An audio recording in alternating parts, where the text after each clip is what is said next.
It's the Bob and Tom Show.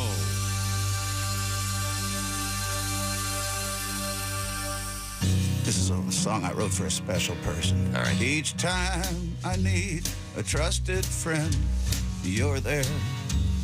With tears to dry and a heart to mend, you're there.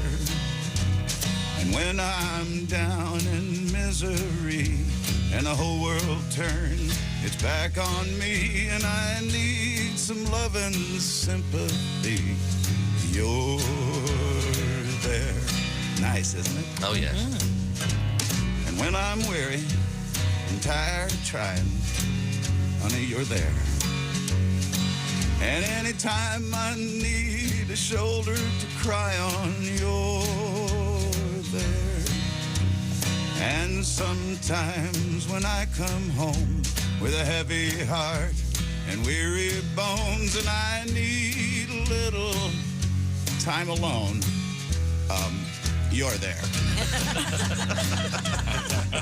I want to turn the stereo on, but you're there.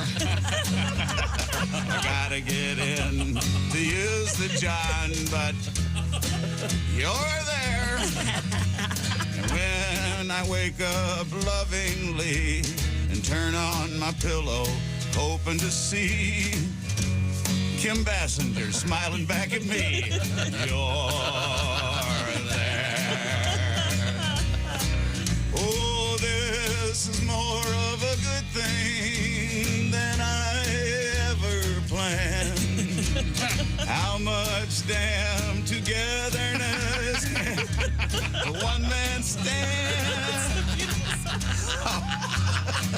Don't get me laughing here. All right, sorry. I want to flop down in my favorite chair, but you're there. I can't see in the mirror to comb my hair, 'cause you're there. And when I want a little snack at night, I sneak down to the fridge to get a little bite. I see a big fat ass blocking out the light, 'cause you're there.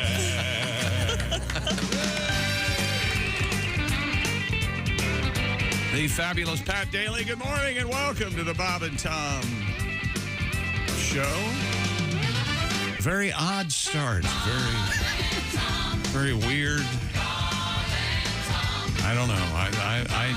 If we're going to talk about this, we need to. I need to excuse myself from the conversation. What's going on? And you folks can go ahead and talk about it. We'll get to it in a minute. That's Christy Lee at the news desk. Hi.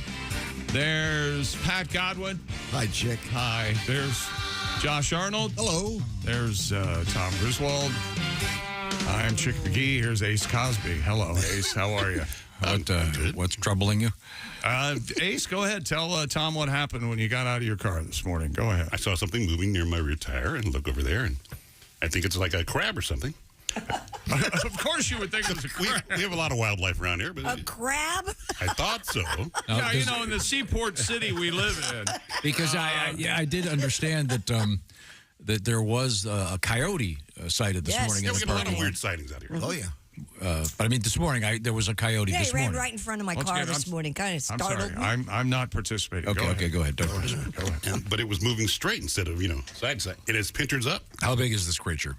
I'd say around almost like a chipmunk size. Okay, It was so pretty 6, big. 7 inches maybe? Yeah. Okay. And pinchers were going. It was kind of up Pinchers? on this thing. Okay, like a lobster, kind of. I did not see the tail, but I could swear it was a scorpion. Oh, It was a crawdad, I bet. Okay, That size. I have to. A scorpion? No. No, he's changed it to it was absolutely a scorpion.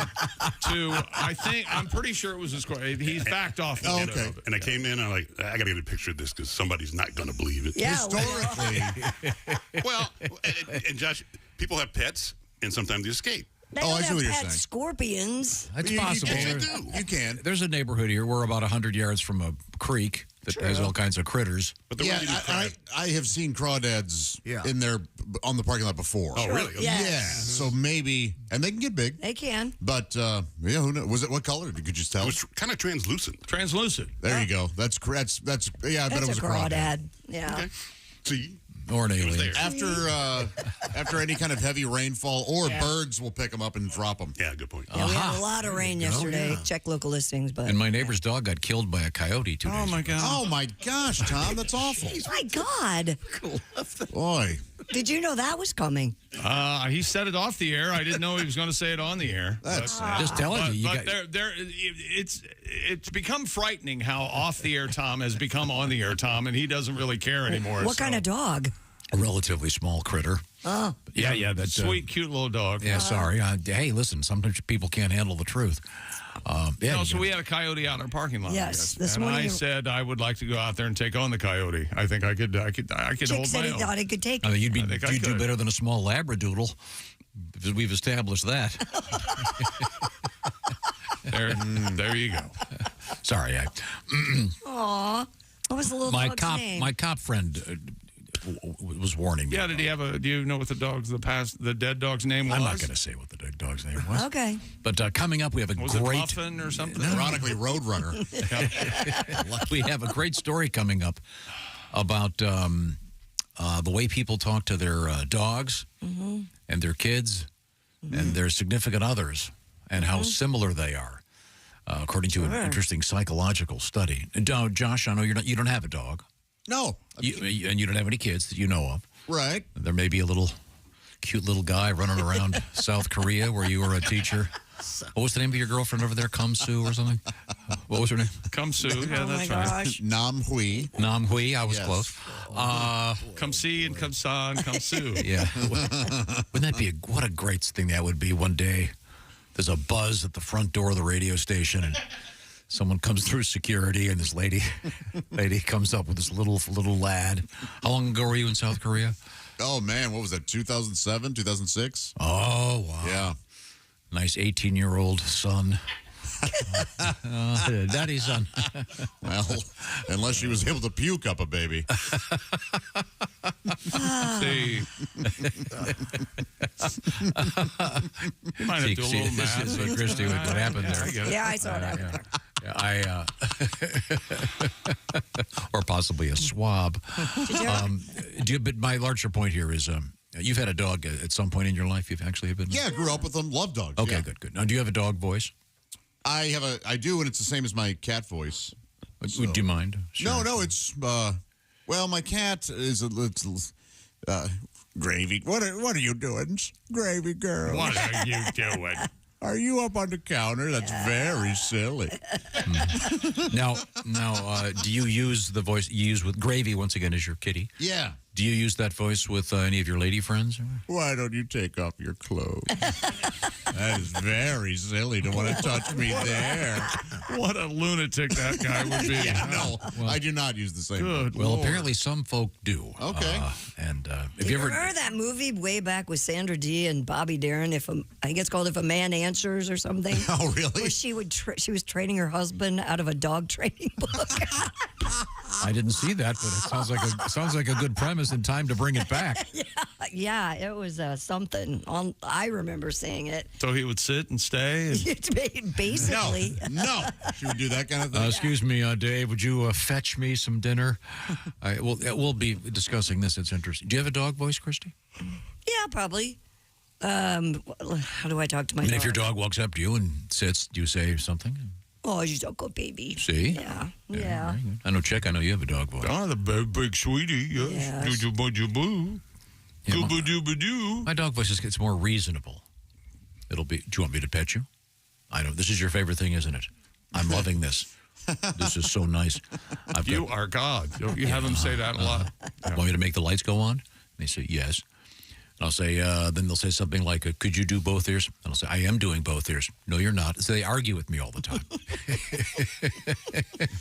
Gee. Why aren't you wagging your tail? I am wagging my tail. No, you're not. I can see it from here. You can? Yes. Does everyone in your life argue with you? Yes. I might as well live with attorneys at all times, no matter what I'm doing. It's always they're always coming back. And now with your something. poor dogs. Oh my Yeah, gosh. oh yeah, of course. We have a hardcore sex funding thing in the news. Hardcore sex funding. Yes.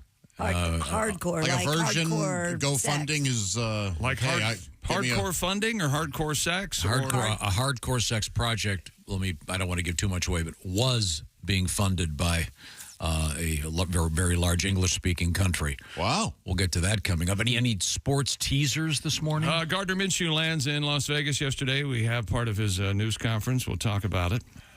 The Padres and the Dodgers have headed for South Korea, where the Major League Baseball game the Major League Baseball season will open up next week in South Korea. Wow. First pitch thrown out by Josh's bastard son. That's right. I'm so proud. Johnny. Little I hope Johnny he doesn't have Arnold. my arm. That's not great, but yeah. How old would he be now? Let's see. 16? No, 20. 06. So Dear Yankee Daddy.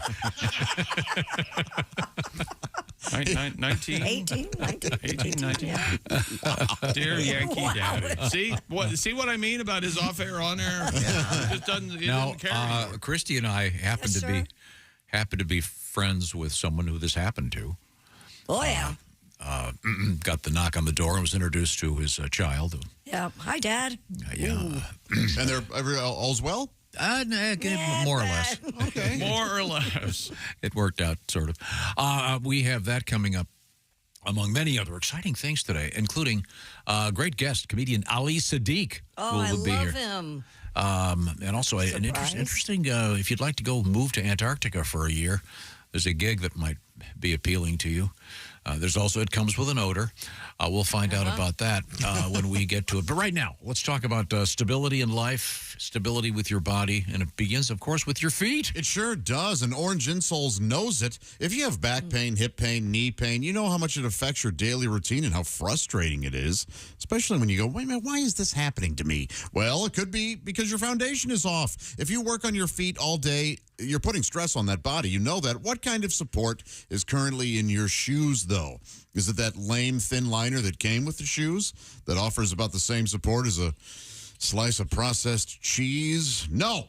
You don't want those. You want Orange Insoles. Go to orangeinsoles.com. Find out about how they offer arch support and a deep cut to properly support your heel, your feet, and therefore your entire body. They help alleviate that pain and discomfort. Look, if your table wobbles, you're going to fix it, aren't you? Yes. Well, why not fix your wobbly ass body? Can I say that during AM? Sure. It all starts from the ground up. Or maybe prevent your wobbly-ass body from becoming a wobbly-ass body. Yes. I'd like to apologize now to everyone at Orange Insoles for their fine products, and it will not make your feet smell like cheese. Very confusing presentation. Back to you. Josh, I don't know if they will fit in my shoes. Well, I'm here to tell you. Work boots, sneakers, dress shoes, high heels, golf shoes. You're probably wearing some of those, whatever it is you're doing. And Josh's dumb idea about using orange insoles in your sandals and crazy gluing them. Well, I'm just saying, you don't want discomfort when you're relaxing. That would be kind of cool, actually, kind of a cool look. Or a-raxing, as my cat says. I'm a-raxing on the couch. Is that what she says? Oh, are you? Oh, okay. Find the right fit for you when you take the Orange Insoles Insole Quiz. Head to orangeinsoles.com today for free shipping. Plus, Orange Insoles comes with a 60-day We Want You to Be Happy guarantee, so there's nothing to lose here. And especially, you're not going to lose a finger when you use the scissors trying to cut these out of their little foam pads. Yeah. No. These are true to size. You don't have to worry about that. There's no This isn't a DIY foot project. That's right. This is, you're all good to go. That's orangeinsoles.com. Check them out. Perhaps you will feel better and do more. Look, Mommy, I cut mine like a snow angel. They don't really fit. Yeah. Okay, thank you very much.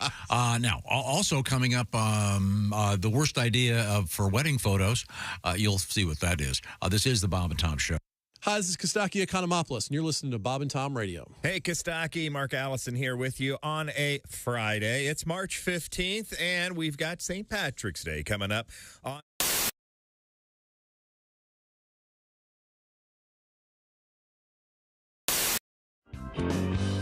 Henry Phillips in the studio with us. Go ahead, Henry. All right, well, this is a song about one time I was flipping through the channels and it was late at night and I saw that they had one of those televangelist preacher guys. Sure. And he was talking, as a lot of them do, about the end of the world is coming. And I want to tell all the people out there that the end of the world is coming. For some of us, sooner than others. But not to be a downer in the morning, but it is coming. And so this is a song about what I would do if it were the end of the world. Here we go.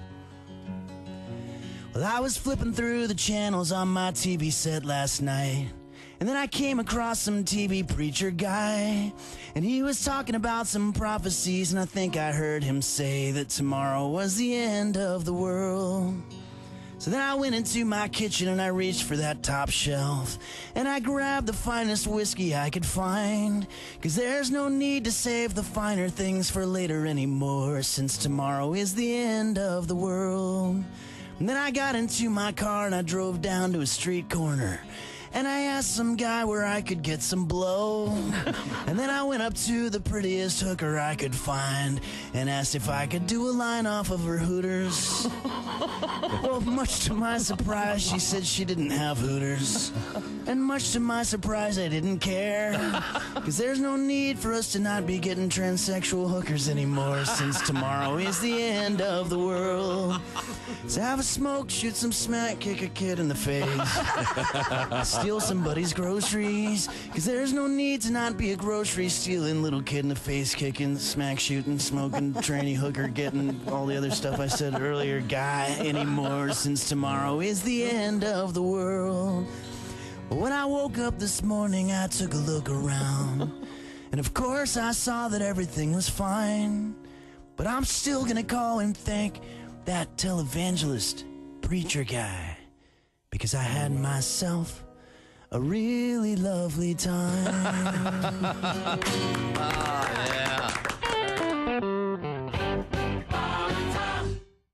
Tiki Barber here. Remember the days when I was a running back in the NFL? Well, if you're on your feet all day like I was, you get the struggle. The secret is orange insoles. Their insoles are like magic for your feet and body. They'll help you kick hip pain, sore feet, and lower back discomfort to the sidelines. Feel better, do more with orange insoles. Larry, the cable guy. Larry, good morning. It's good to see you. But I got to tell you, I had a horrible nightmare. Last night? Last night. Really? Before I come in here, I dreamt I drunk the world's largest margarita. And woke up this morning, there was salt on the toilet lid. Thank God I didn't eat the worm in there, I'll tell you that much. I tell you what, I was madder than a skinhead watching the Jeffersons. I tell you what.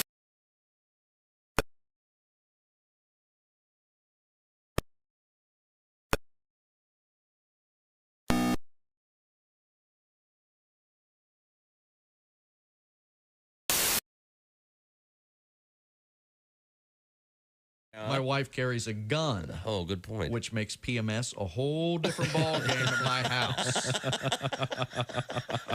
Our toilet seat stays down. I take no chances. I pee in the tub or out in the yard. I don't even mess with it. I don't blame you. Yeah, my wife is a cop. It's very weird being in bed with a cop. Do you know how embarrassing it is to be in the middle of making love to your wife and all of a sudden you hear, "What's your hurry, pal?" Do you know why I stopped you? Do you know how fast you were going? I gotta wear a radar detector on my wiener. It's a fuzz buster. Bravo! Bob and Tom. You can pick your morning radio show, and you can pick your nose, but you can't wipe Bob and Tom on the couch. Let's talk to our guest, Tom Foss. Now, do you have any animals? I got 2 horses, about 15 chickens, dogs, cats. So you are in the country, yeah? Yeah, gravel road, one-way gravel road. Really? Do you eat the chickens? No, the eggs. Ah. My wife said she'd never kill one of the chickens. Really? But she doesn't have any problem scrambling up the kids.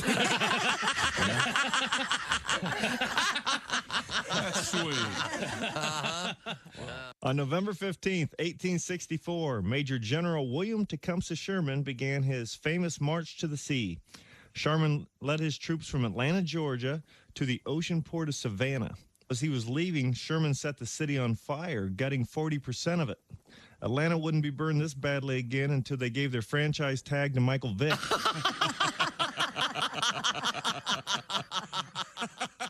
You know you're too high when you're eating cereal naked and your girlfriend tells you to put some clothes on. You realize it's not your girlfriend. It's just a woman on a bus. That's how you know you're too high. Hey, don't say we didn't warn you. There's laughter ahead. You guys want to grab lunch? We can't go anymore. Holy That's cow. a good day's work, everybody. This is Bob and Hey, welcome back to the Bob and Tom Show. Pat Godwin's here, Christy and Josh Arnold. Ace Cosby here, fresh from seeing a scorpion in the parking lot. I'm Chick McGee. Now he's doing visual things. And here's Tom Griswold. Hello, Tom. We've collectively agreed it probably wasn't a scorpion. No. But, you never know. Never know for sure. Probably A crawdad. some kind of a crawdad. And Ace wants to be right. Remember that. If it was, that'd be good eating. That big If it was a crawdad? crawdad, sure. Do you ever eat crawdads? Suck the head right off? Aren't you supposed to do Yeah, that? Suck the you're head? supposed to. Isn't there I've a never done that. crawdad shortage? Did I see a news report on that? Oh, really? Yeah. Yes. Down in the south. In New Really? Orleans. Yeah, yeah. Yeah. Big time crawdad shortage. Yeah, precisely. Because there's a soup or a gumbo or something. That's that they your make. Well, there's like a place where you can get like It's a big deal. a giant tureen of crawdads, and you suck the heads off, but they don't. They are opening late, and they just don't have the crawdads. How big is? How big is a tureen? A tureen is a bigger. It's bigger than a ramekin. It's a bigger bowl. Bigger than a soup bowl. A They're- big, a Yeah. larger than average bowl. I didn't know the word ramekin until about a year ago. Really? What a great word that is. Yeah. I would always say, you mean a tiny bowl? Yeah, those are the little ketchup Little dip sauce sauce things, yeah. Yeah, got a ramekin. Mm-hmm. I have some at home. 4 of them. You got 4 ramekins? Yep. Aluminum or you and 3 China guests? or- No, they're a little plastic kind Oh, of for you, thing. that's because you don't eat much. That's perfect for me. To stay so tiny. You eat soup out of those, right? Yeah, do you Ramekins? give your breakfast cereal in a ramekin.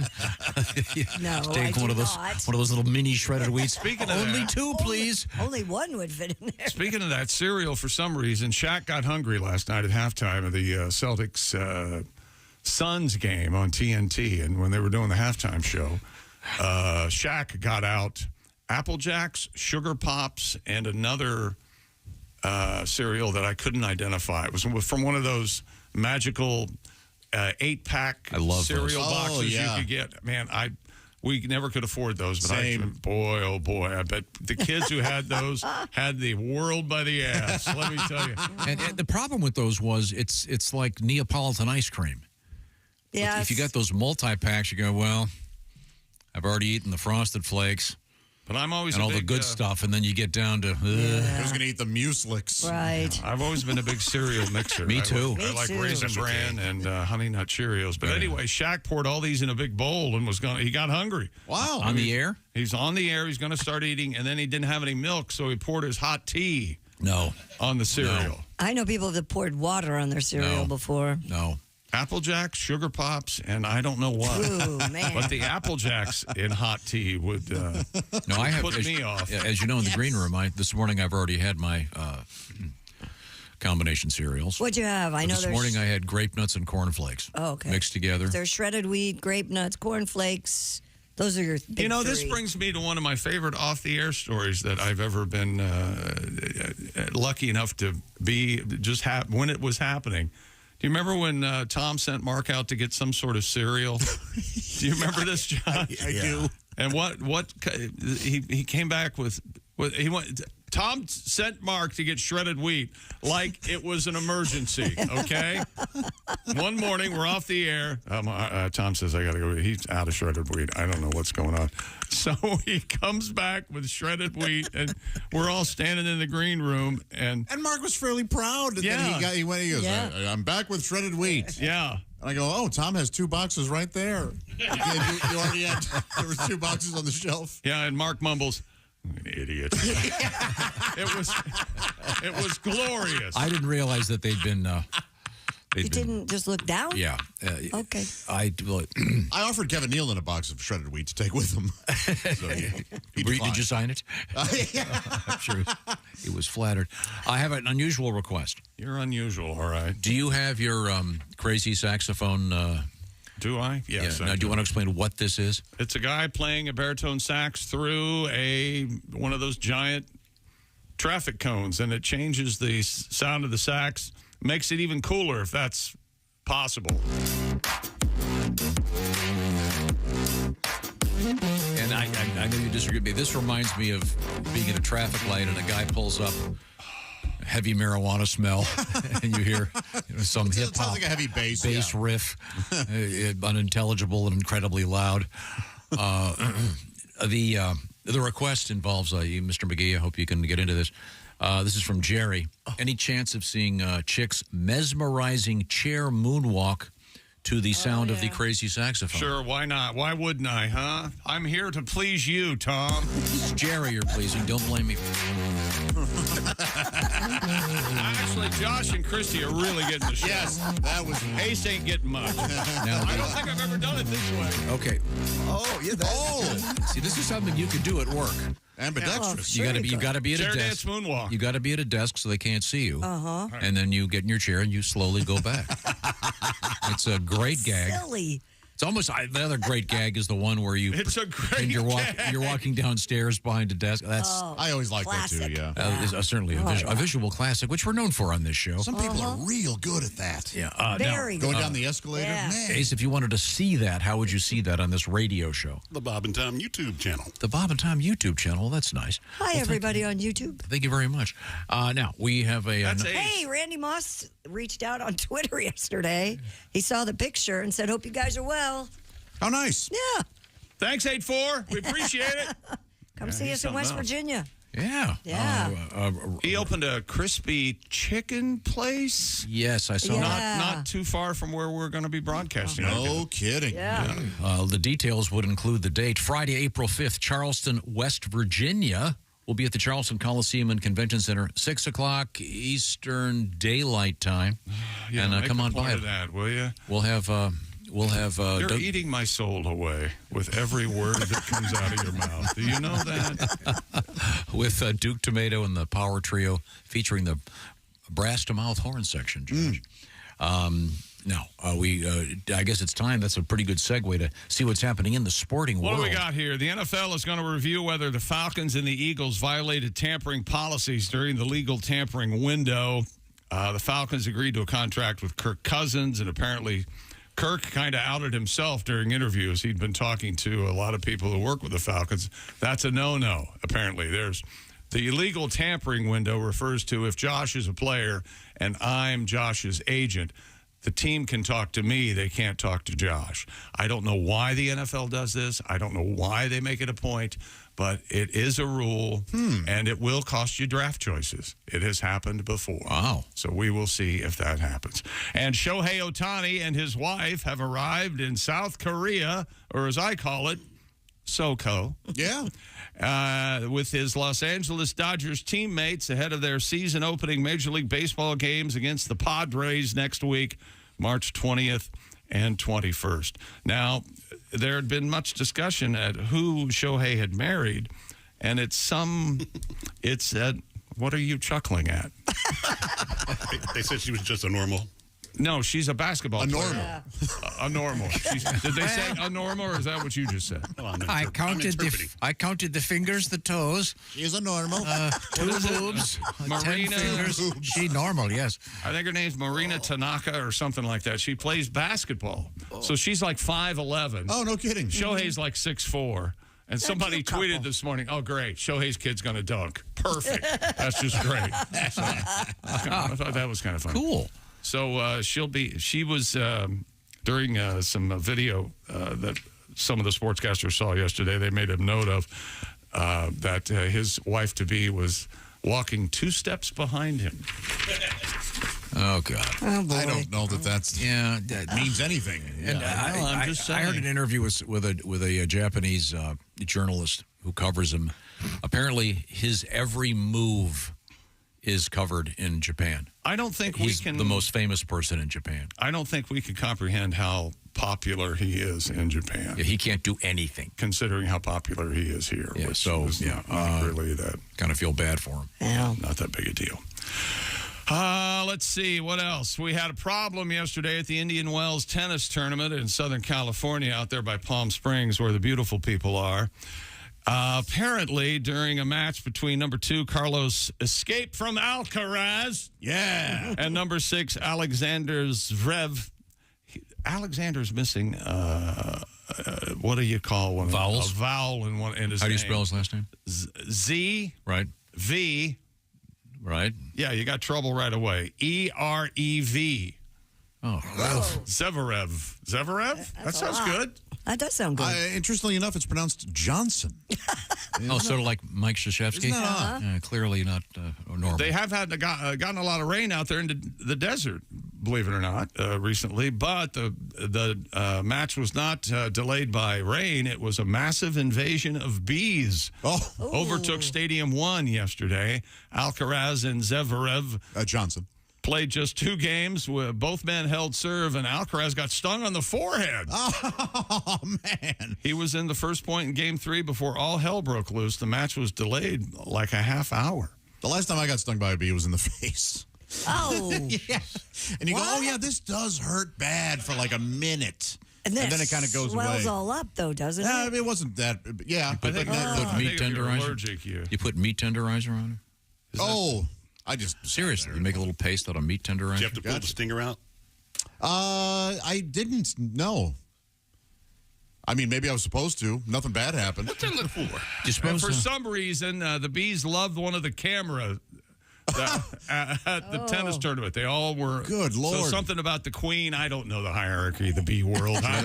I don't know what's It is a going on matriarchy, though. So with the queen and things like that. Is there a king bee? Other than the musicians? There's a king bee, baby. I'm a king bee, baby. I always hear about the queen bee. What's that song? The king bee. Didn't the bees did that on Saturday Night Live? Exactly. Yeah. They did the king Belushi, king bee. I'm the king bee, baby. That's the first of 2 bee stories this morning. We have another one. There's another bee problem somewhere else? Yeah, do you suppose the great musician Sting, when he would post-coital, would say, well, I pulled the stinger out? I assume he refers to his male member as the stinger. As the stinger. I'll put my record up of being unstung by bees up against anyone. I think the last time I got stung by a bee, I was 5 years old, and I actually fell on it in the backyard. Oh, yeah. Yeah. That's amazing. And that was the last time I was stung by a bee. I was over a porch, beautiful brick porch on a ladder, probably 15 feet off the ground, holding a can of white paint. That stung just below my right eye. Didn't drop the paint, fortunately. But that hurt. I bet. Yeah, yikes. Did it swell up? Like you, like you fought Tyson? Right there. Yeah, I had an issue. Yeah, I'm allergic. I have to get a shot. But we have another bee story. Do you have that one, Christy? Yeah, a California Highway Patrol helicopter grounded after it was swarmed by 10,000 bees. According to the LA Times, pilot Shane Dixon said he and his partner discovered that the bees had made a home on the nose of their helicopter. Hey, everybody, Shane Dixon. The pair called. He's good. Everybody, Dick's out. Oh, sorry, Dixon. Dick's in. The pair called local honeybee removal expert Susie Holzman, who responded to the tarmac and vacuumed up almost 3 pounds of bees, along with the colony's queen. Who's that? Susie Holzman. Holzman, the bee expert. Oh, I hate that. Oh, yeah. Right in the middle of the ha and the E, I'm punching him right in the face. Holzman, who said the insects were just totally agreeable, relocated to an empty hive in Ostacadero. Doesn't that sound like a teenage band or a cartoon band? Susie and the Queen team. It does, yes. Say, Susie, we're going to go attack the chopper. It's funny where they select. Yes. Isn't it? Yeah. I think Chick's right. Wherever the Queen decides. Yeah, it's up to her. Yeah. She kind of runs the show. She does run the show, but wonder why she picks. Was it a police camera. copter? Yeah. Oh, it was probably a sting operation. Oh, it must have been. It must have been. And don't you think this whole, of all the bees in the world will stop? I do believe that. I do believe that. No, don't you think that started by the Queen's PR department? That's absolutely Serious what we need. People are hating us for the stinging thing, people. Anybody got any ideas? Well, here's what we'll do. If we get rid of the bees, the world would end. I've noticed humans like their food. Yeah. If we tell them there will be none. Yeah, but they can manufacture food, need all other stuff. Didn't we have a sting him? In the last couple of years? We've had a few bee heists. Yeah. Where they've what? Yeah, they've stolen. Oh, stolen the bees. Yeah, it's serious business. So, well, I'm mesmerized by beekeepers taking honey out of their bee combs, or whatever they call those things, and the honeycombs, and putting them into a container. I could watch that. I could not watch The Beekeeper, the movie, though. I tried. Oh, it's not fun? No, there's too much. You have to protect the hive. Stuff like that. It's coming at it from that angle. I swear it is. All right. They call him Jason Statham, Tom. He's some secret arm of the CIA that none of us have ever heard. They call them the beekeepers. Oh, yeah, that's a whole different And their slogan, their tenet is we have to protect the hive, or whatever the hell it is. No, they extend the analogies. Everything is like exactly. They do the whole thing. Secretary's name is Honey. And there's also an undercurrent of no one's ever cared for me before. Oh, I love it. And this old lady fixes him soup, and then she gets murdered. And B-Movie, the Jerry Seinfeld cartoon, is very funny. Have you guys seen that? I've never seen it. Yeah, it's real good. At one point, he looks at a human, he goes, "You mean when you spill soda on the sidewalk, you don't just get down and sip it up?" Is that right? Which, of course, a bee would be. What are you doing? Love bees. So you can't. These guys walk out to the helicopter. Yeah. And it's covered in bees. Yeah. They can't just start it up and take off. No. No. Yeah, no, you don't want to do that. Okay. You want to relocate them, yeah. Yeah. That would have happened. That wouldn't they happen. just chop them up? See, this is the queen bee in this PR thing. Yeah. But it was on the Can't nose. destroy the bees. A little too on the nose, I think. Yeah. Well. It wouldn't have happened in Nam. They would have taken off, yeah. Hey, listen. Of course. I can't go rescue those guys. I got a queen bee I got to save. Oh, really? Isn't that what actually happened in Platoon? Hey, sorry, Willem Dafoe, there were bees. We had to get out of here. Yeah. Good luck, buddy. Were you saying that your dad liked to sit on the edge when he would go? Yeah, he was more of a... He was a combat First off, last on... Yeah, he liked having his legs. He didn't want to be in the... I'm the same way. I don't want to be stuck in the middle of guys in a tiny helicopter. I'd rather be out. Right there on the edge? Yes, yeah. That cuts down on grab ass in the copter, though. Yeah, you must have missed out on that. Yeah, I'm sure. Missed out on that. I'm sure that's what he was. That's what he was concerned about, not the bullets. Well, you're flying to you're on a sortie, and what's you want something to relieve the tension. What's the movie where the guy ends up sitting in his helmet? Is that Platoon or? I don't remember which one. Out of one of those, they get in the copter. It's not the beekeeper, I can tell you that. I'm going to set my platoon. Oh, I'm sorry. You have to protect the hive. I love Jason Statham. What's coming up in sports? What is coming up? Oh, Travis Kelce and Patrick Mahomes have big news for people at Kansas City. They're staying. They're still Chiefs. Don't worry. I don't know.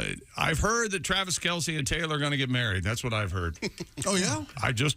Now is what I heard. I heard me saying it. That's what I mean by I heard it. Good for them. Have some fun. Good for them. Yeah. Also, we have coming up. Anybody got a tuxedo? We got penguins in the news. Yeah. When I was little, I didn't realize that penguins were little. That's right. You thought they were like 6 I thought they were like 6'4". I thought they were like the same size as people. Is there anything funnier than a camera laying on the ground and a penguin bending over and looking at it? They're hilarious. Funny stuff. They're just funny. We have penguin news coming up. And I have Simply Safe, the do-it-yourself, design-it-yourself home security system to tell you about. The best home security system of 2024 is Simply Safe. Named that by U.S. News and World Report, and also Best Customer Service in Home Security by Newsweek. Advanced technology protects every room, window, and door with Simply Safe. And high-definition cameras keep watch for suspicious activity 24 hours a day, 7 days a week. Professional monitoring for less than $1 a day, and no long-term contract ever. And it's oh so easy to install the system yourself, but you can have the professionals at Simply Safe do it for you. Protect your home today, and Bob and Tom Show listeners have a deal. Get a special 20% off any new Simply Safe system when you sign up for Fast Protect monitoring. Just visit simplysafetom.com.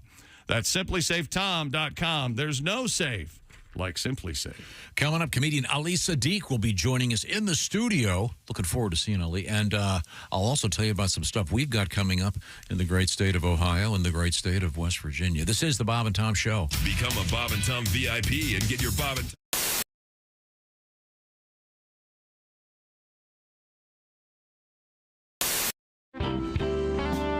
By the way, parents, if you have kids and you have the minivan, make sure there's at least 2 TV screens in the back of that minivan, because God forbid your child might be forced to use their imagination for 20 minutes on the way to elementary school in order to keep them busy. I say much better.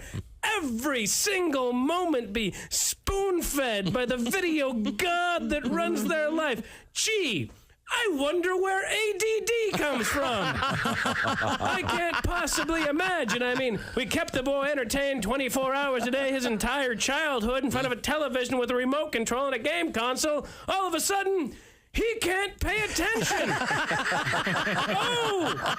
Oh, great Zeus! Why have you done this to our child? Please send down some of your pharmaceuticals as which to cure the lad.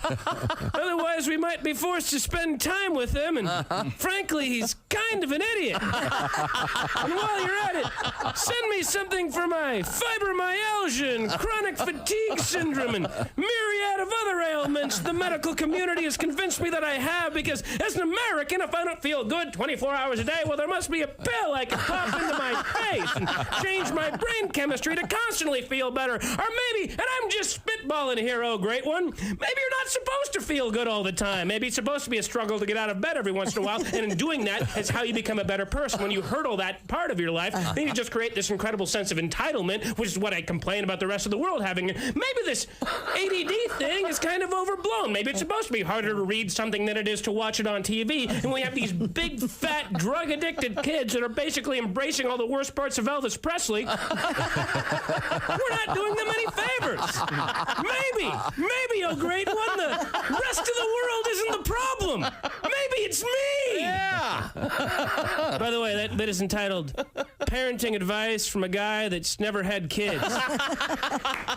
Hey, hi, I'm Tom. This is Chick. That's Josh. And this is Christy Lee. Christy, what's happening? Hey, Charleston, the Bob and Tom Show is coming. That's right. Rock 105 WKLC bringing us to town with a live broadcast with special guest Duke Tomato and the Bob and Tom Brass to Mouth Horns. Plus, don't forget. You see the word "don't forget"? No, but it's like half a sentence. Don't miss an amazing it's like comedy don't show. miss amazing. Start is that over. word. Hey, Charleston, it's the Bob and Tom Show. That's right, and our friends from Rock 105 WKLC are bringing us to town for a live broadcast. Speech. One more time. Here we go. This for sure. Here we go. All right. Hey, Charleston, the Bob and Tom Show coming to, yes, your area from Rock 105 WKLC. They're bringing us to town for a live show. Special guest Duke Tomato. You nerds. Start over. Hey, Charleston, the Bob and Tom Show here and our friends at Rock 105 WKLC are bringing us to town for a live show with special guest Duke Tomato and the Bob and Tom Brass to Mouth Horns. Plus, do not miss an amazing comedy show that night. That's right. It all happens Friday, April 5th at the Charleston Coliseum and Convention Center. If you're listening anywhere within 100 miles of Charleston, or if you come out and see us live on the morning of April 5th, that's a free show, and then get tickets for that night's Bob and Tom Show comedy tour event with who, Christy? Pat Godwin, Josh Arnold, Jeff Oskay, Willie Griswold, and all hosted by yourself. All hosted by Tom and Christy. Tickets on sale tomorrow at 10 a.m. Eastern Time. It's at Ticketmaster.com or the Charleston Coliseum box office.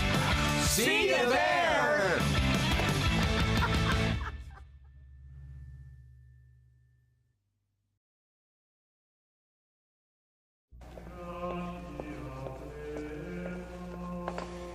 This may take a while.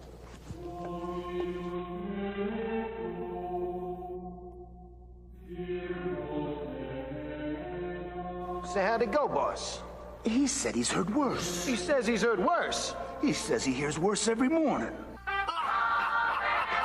Bob and Tom in the morning. Louisville's classic rock all day on 95.7 QMF. Please forgive us.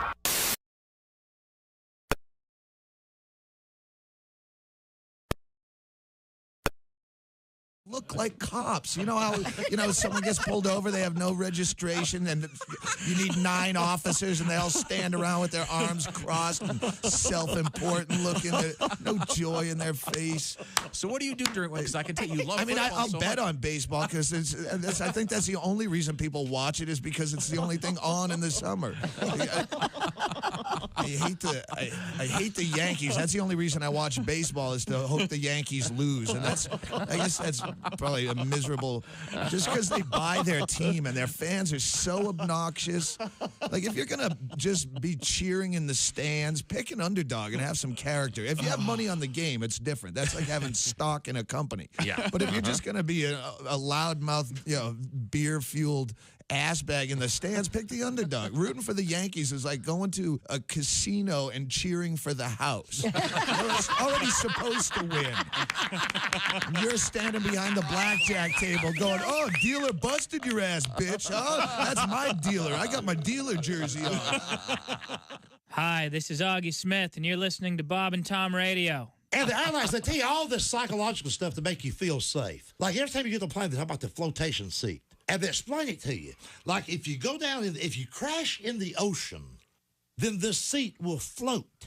2 planes out of 100 go overseas. 98 out of 100 stay right here. So if you want to make me happy, you show me a seat that's going to bounce out of a cornfield. That's what I like. This is what they got everything just confused like that. James Gregory is our guest. He's not a flyer, apparently. Are the stars out tonight? I don't care if it's cloudy or bright, 'cause I'm blind. Jeez. Hi, this is Andy Kindler, and this is a different register in my voice. And you're listening to Bob and Tom Radio. That show coming up in August. Hey, welcome back to the Bob and Tom Show. There's Tom over there. Check. Oh, it's working. Thank you very much, Chick McGee. Got Travis Kelce and Patrick Mahomes coming up in sports. Got a story about that. All right. Okay. We'll look forward to that, certainly. Can you distinguish a zucchini from a cucumber? I feel like I can. I'm going to say yes, but I don't. As Josh brought up off the area, zucchinis are bumpier than cucumbers. That would be my initial response. And I think zucchinis are longer and thinner than You think zucchinis are bumpier than cucumbers? In my memory serves, but apparently incorrectly, according to Christie's response. I thought cucumbers were the bumpy ones. I thought cucumbers were just bigger. I thought cucumbers were round. Well, are we talking look or anal feel? I thought cucumbers were round and orange, and you can make a juice out of them. Is that close? There was a survey what do I have about hold of there? But I think that's an orange if no one's going to play. Yeah, I think I got an orange. I wanted to play, but I felt like we couldn't. Yeah, I got the same feeling, but I went ahead. Yeah, good for you. We have that coming up, and it's almost related to the Olympics. We'll find out that. Almost? Yeah, it's you know how I am with connections. Sometimes it may be straining to connect. It's straining. Point A to point. It wears me out. Las Vegas Raider. And yesterday we had the audio from when the Raiders played the Colts last year, and Gardner was the backup quarterback, and Max Crosby was talking trash to him. Max kept calling Minshew a little ass boy and attacking him and tackling him and little ass boy every time he got to him. So yesterday... Who won that game, do we recall? I don't remember. Do you remember who won the Raiders? Colts, I think. That's a dumb question. Yeah, there you go. That's your answer. Yeah, okay. There's your answer. So one of the first questions you got to ask when he in Las Vegas, have you talked to Max yet about it? And Gardner said he had. And here's Mr. Minshew at his news conference yesterday. Sure enough, saw him. He's a big ass boy, is what he is. Yeah, dang. But nah, man, it was awesome. You know, those are guys, not as much fun to play against, but if they're on your team, absolutely love it, man. Excited to be with him. So Max Crosby is a big ass boy. I love Gardner Minshew. Gardner's a favorite player boy. in the NFL. Come on, Gardner. Hope he has a good season. And Scott Van Pelt had a pretty good idea on his broadcast last night. He said, why don't they put Max Crosby and Gardner Minshew in the RV and let them drive around the country for a couple of months and put it on Netflix? I mean, that's a win-win-win-win. Yeah, it is. Gardner, was that when he was a Jaguar? He got in the RV and drove it around? It must have been, yeah. And then he parked the RV outside the Eagles facility when he was there. Yeah. What a fun, interesting, cool guy. Good luck, Gardner. Yep. Got the ever-changing facial hair. Got really long hair right now. Yeah. Very long. What was that thing when you were a kid with the metal shavings? Oh, yeah, you put the hair on the guy. Yeah. What was it called? Woolly Willy? Was that Willy, yeah. Remember, we had a Woolly Tom. Yeah. We got one for Christmas. That would be a great thing to give away. That'd be a great thing to give away at the Raiders games instead of a bobblehead. And that was a crap Christmas, wasn't it? The Gardner Minshew mustache thing where you could change the facial hair. Write this down, Ace. They're going to do this, and you're going to thank me. I'll get you one. Sorry, back to you. When are you going to send Ace to Las Vegas Raiders? I tried to, remember? And he didn't want to go. He didn't want to go. Wait a minute. Why didn't you want to go? This will be good. It was during COVID. It was during Last COVID. year wasn't COVID. Last year I wasn't invited. Oh, my Lord, God, it's unbelievable. So, just to be clear. Am I the only one in this room has a memory? No. Just to be clear. I'm not the only one that has a problem with this guy, right? I mean, we all do. Am I right? Call Caliendo. Don't go through Tom. I tried to send him. In any event. Caliendo, he'll take you to a Cardinal game or something. You don't want that. I thought he was buddies with what's-his-face. That's the coach that's gone. No, John Gruden is going to coach football somewhere in Italy. What? That was announced yesterday. Really? The Milano Brahma Stampeders. Or Milano. Something. I said... What we were talking about in the break room. And now watch. He's going to laugh. His face is going to get red. And then our show's going to be over, but he's going to be laughing. What else is happening? Sorry. It's called the 1587. And I actually sat here and said, I wonder where the hell they got the name for that new restaurant they're starting between Patrick Mahomes and Travis Kelce. 1587. Spelled out or Is numbered? it a year that the cattle were particularly good? Yeah, Is that, well, that was like the dark ages. what the hell is a long that? time ago. I'm such an idiot. 1587, of course, is their numbers. And it's numbered, Tom. Not it's spelled not out? Spelled out. What a great Griswold question. That's a mistake. Really? Do you think it would add some... it would zhuzh it up if it had 1587 spelled out. Oh, it'll be confusing. It'll be confusing to find it. Why would it be confusing? Well, the alphabet. How do you alphabetize that? Lots of other issues. What's it all about? What is the 1587? The F's for FIF. Am I? Anyway, Kansas City's Chiefs, Patrick Mahomes and Travis Kelce, they're starting a steak restaurant called 1587. It's projected to open in early 2025 at the Lowe's Hotel in downtown Kansas City. Oh, nice. Remember when Lowe's had all the theater chain? Yeah. There must still be Lowe's theaters out there. Coast to coast, man. They were, now all they have is hardware. This is spelled differently. Oh, sorry. The duo working with a company called Noble 33, a Vegas-based restaurant franchise, to give visitors the experience of how Mahomes and Kelce eat while on the road. Now, of course, instead of booths at this restaurant, they're going to have hotel beds. Yes. And you lay in the hotel bed, and as you eat your food, you just toss it out into the room. Because that's the way they eat when they're on the road. That's the little piece I prepared for this store. Very nice. Are there still Shulas out there? I don't know. I have no idea. Yeah, because I know there was a Shula Steakhouse in Orlando in the one of the Disney hotels. Orlando? Where's that? I ate at Marino's. I ate there. There's Marino's restaurant? Okay, this says... Marino. That's what I said, a Marino restaurant. Oh, there's still 6 Shulas. There are still? Yeah. There's in the Orlando, Naples, Gainesville, Richmond, Virginia. So in this fun Houston, story for the people of Kansas City, I'm sure it's going to be chiefed out. Red and gold are going to be there. You know, there's going to be a kingdom room, I bet, stuff like this. Yeah. But your approach to this story is you want to invoke some restaurants that might not be around for very long. And when's the last time you went into the Joe Namath Steakhouse? Remember that brief that was fling? I don't When know, was that? 60 years ago. You ate at Dan Deerdorf's place in St. Louis, didn't you? Deerdorf and Hearts? I never ate at Deerdorf's. No. Were you a Dan Deerdorf fan? I was not. Did you ever have And the dirtiest player in football was his buddy. What was his name? I don't remember. It was also on the offensive line of the Cardinals. Damn it. Somebody tell me his name. Vic Davalio Taco Stand? Never. Oh, how was that? You know that not everyone watched you growing up. You know that. Okay, sorry. Everybody had a favorite player no one's ever heard of. Come on. Vic Davalio signed my mitt. When we come back, we have more interesting sporting news. I had a lot more higher hopes for laying in a hotel bed. I love it. That's a great job. Really funny. Because that's why they eat That's on great. the road, Sure, right? that's a tremendous idea. Never mind. The image is in my head. Have Ace do sports. I know where this is all heading. I get it.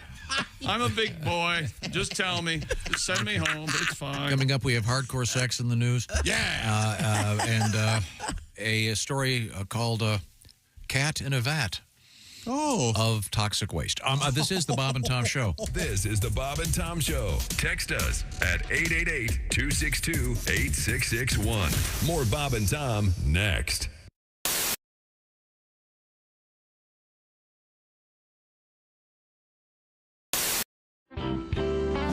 Now, we have a request. Christy, do you feel like doing a little something over there? Something like what? Well, we have a request for Christy does a thing she does on occasion on stage with Henry Phillips. And I see. They are going to be working together. Oh, I don't know. We were going to use that as the tease to get people to Wiley's on Saturday to see the big.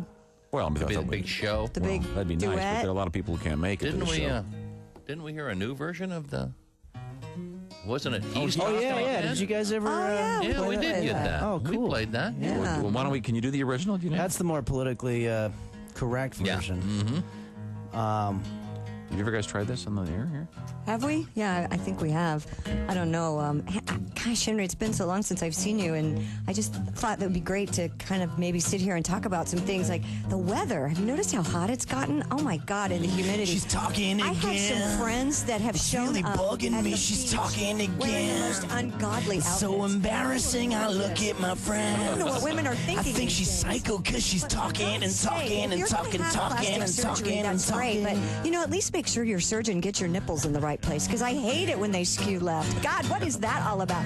You would think. She's talking again. I need a cigarette. She's talking And again. here's the other I girl wish who we wore this never horrible met. She's midget talking the other day. again. Oh, God, the scars she She's like a had. TV set. She's I talking didn't and know talking that and talking. liposuction would I'm do gonna that. go insane. That cellulite was something everybody I'm in has, so horrific why pain. would you even do that to yourself? And then I think she's on cocaine. Scars, your stomach looks like a battleground. Maybe I now. need It's some not because she's attractive. talking and talking Oh, my and God. talking and And talking. I'll tell you what, if she I wears that don't bathing care suit about one a more word time, I am you gonna say. have to- You I don't know. already told that Strap stupid her to her story rules and anyway. she's a I'm mirror. gonna get a 38 and blow myself away because you're talking. You look at yourself in the mirror and go, this is as good as I am ever going to look. Oh, my God. And to go out in public like that? What is she thinking? I was at a black tie event She's the other night. talking Henry, again. and the girl had on It's this really dress. bugging me. She's talking Her husband's again. in a beautiful It's so tuxedo. embarrassing. She I look has at on my this friends. Unbelievably low I think cut she's dress. psycho because she's I talking couldn't and believe talking it. and Here we talking. are trying to raise money for a charity, and her breasts are hanging out. She's talking again. Oh my God, she's 55 years old. Come She's on, talking Amy. again. Press your age. What are you trying to prove? She's talking we all again. know that once you start drinking, you're going to hit on your husband's best friend, and that is not She's attractive. talking again. Yeah, right. See what you miss when you're gone for just a couple of months, hon?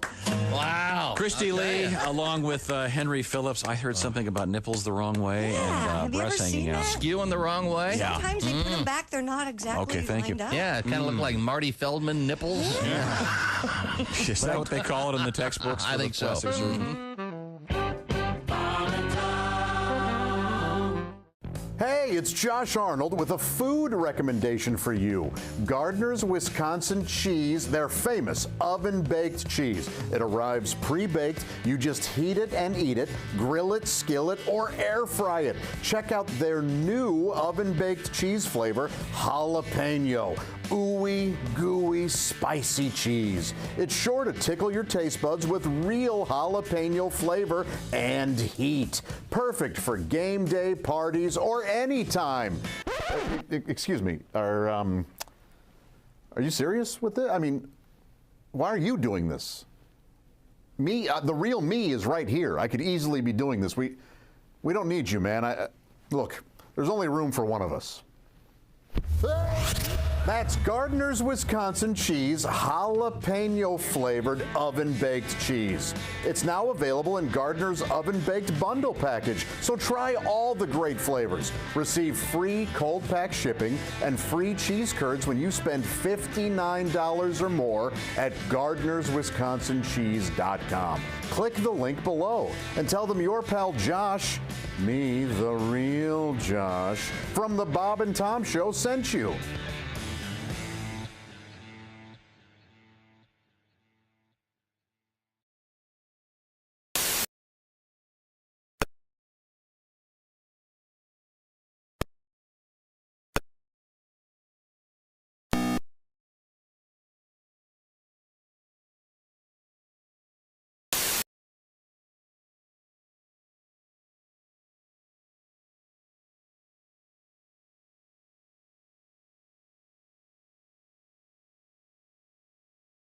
That's why Home Products Incorporated, a division of Frigamall Industries, is proud to announce its latest innovation, Le Clip. With Le Clip, foul-smelling odors seem to miraculously disappear.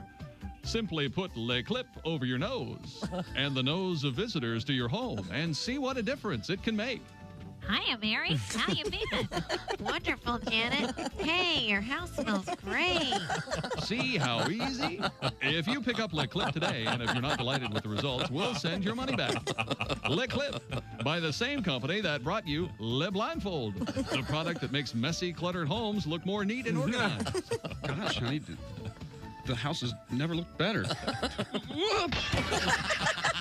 Le Blindfold and Le Clip. Pick yours up today. Okay. Bob and Tom. They put the F in professional. And the announcer for the Super Friends, dead on too, by the way. I don't know who that guy was. Yeah, he was the guy who was after Ted Knight. Ted Knight did the original ones. Right. He'd be, meanwhile, back at the Hall of Justice, Jackie and Sarah and Monroe, get ready. Aquaman, I want you on the golf course in 5 minutes. Chop, chop. Hey, Superman, you're going to free bowl of soup with that hat or what? Talk to the judge. Joining us in the studio, comedian Ed Yeager. Hi, guys. Hi, Ed. How are you? Good. Good to see you again. I'm glad football season's almost here. I love football. I do, too. I was I was in a hotel room, and I was watching a football game, and I opened the drawer, I pull out the Bible, I turned to John 3:16. Mm-hmm. And it actually says, "Sitteth thee in the end zone with a large sign." Hi, this is comedian Rob Haney. Come out. Hey, welcome back to the Bob and Tom Show. Christy Lee at the news desk. Hello. There's Pat Godwin in the performance room. Hey, Chick. Josh Arnold is here. Chick. Ace Cosby there. Hey. I'm Chick McGee. Here's Tom Griswold with our special guest today. Thank you very much. Bruce gotten significantly more handsome. Handsome every day. I know it's handsome every day, Ace. We see you. Comedian Ali Saddiq has joined us in the studio. And Ali is on tour, stopping at a bunch of places, including Lexington, Louisville, Cincinnati, Des Moines, Fort Wayne, Akron, Indy. So check out Mr. Saddiq. How are you, Ali? I am doing slightly well. Oh, good. Good. Huh. Slightly, because I'm trying to see is this window place in Houston? Because I just bought a used house, secondhand house. You bought a used house? Good for you. It was built in 1934, so it's definitely used before I got it. Yeah. Yeah, I got to change out all the windows. Yeah. You got any ghosts in that place? I don't know yet. Oh, you haven't moved in? I stripped it down to the beams. It had to be. It had asbestos all in it, so I'm just redoing the whole thing. But we need windows. Okay, good. Well, I can hook you. We have 13 windows. I need, and you say you buy 2 and get 2. It's hard to believe it. I'm like, I was in there counting my head, buy 2 and get 2. I'm like, Yeah, but if you got 13, you're SOL. I just have one window laying in the kitchen every now and then. Ali and I went into the green room, and Ali's got some friends with him, but I noticed that we have a lot in common. Like what? We're both wearing the same brand of shoe. Is that right? Yes. What brand is that? Oh God! These are the best shoes. Yeah. Now I would not get. I wouldn't. Pass. I couldn't. Awful. Pass. I'd wear a pair of Crocs. No, well, you wear them Crocs, your feet gonna be terrible. Classic. Classic. Standard classic. First issue Air Force One. Kiss my ass. That's not the first issue. Moses Malone got the first issue. That's why they celebrated the Air Force One. They celebrated with Moses Malone on the shoe. That is a horrible shoe for your arch. I don't have an arch. I'm a fat guy. And I meant to say copy when I was talking about Air Force One. Copy. Now see, Ali, you've got these. What are these called? OCs. On cloud. They're ONs. Now my trainer friend Jonathan got me to get these. It sounds like Jonathan might be pretty important. His name was the way that you're speaking about him, I saw your lights. It's like at last I Do can your kids talk call about him Uncle Jonathan? Comes over. I can talk about Jonathan on the air. Daddy, yeah. John he's like my long lost son. He's a great guy. Is that right? Yeah, late life. I've seen that. Yeah, but he told me to get these because I'm doing some special stuff. But Jonathan, run, give me some popcorn. Ali, you got the kind of. Can I see him again, please? Oh, Jonathan, you bitch. See, you got I could not pull off the yellow ones. Why not? Are you kidding? Look, now see, I got these slick blue and black ones. Not a natural fiber in them. I have some white ones. There's no difference between that and the container that you're eating pretzels out of. Only I think those have more plastic in them than the pretzel container. I can't pull off the yellow ones. I looked. I don't know. I think everybody can pull off the yellow. I don't think I can. Yeah. We'll try it. That's Jonathan. Okay. I bet Jonathan's rocking the yellow one. But the cool thing about Jonathan is at this this little gym I go to. He Yeah, it's a boutique gym. It's a boutique gym. It's a boutique gym. It is. It is. There's two of them I go to. One of them is like regular with lots of people. And Jonathan and Jerry. And the other one is the other one I go to. Where you and Jonathan can just be. It's restricted.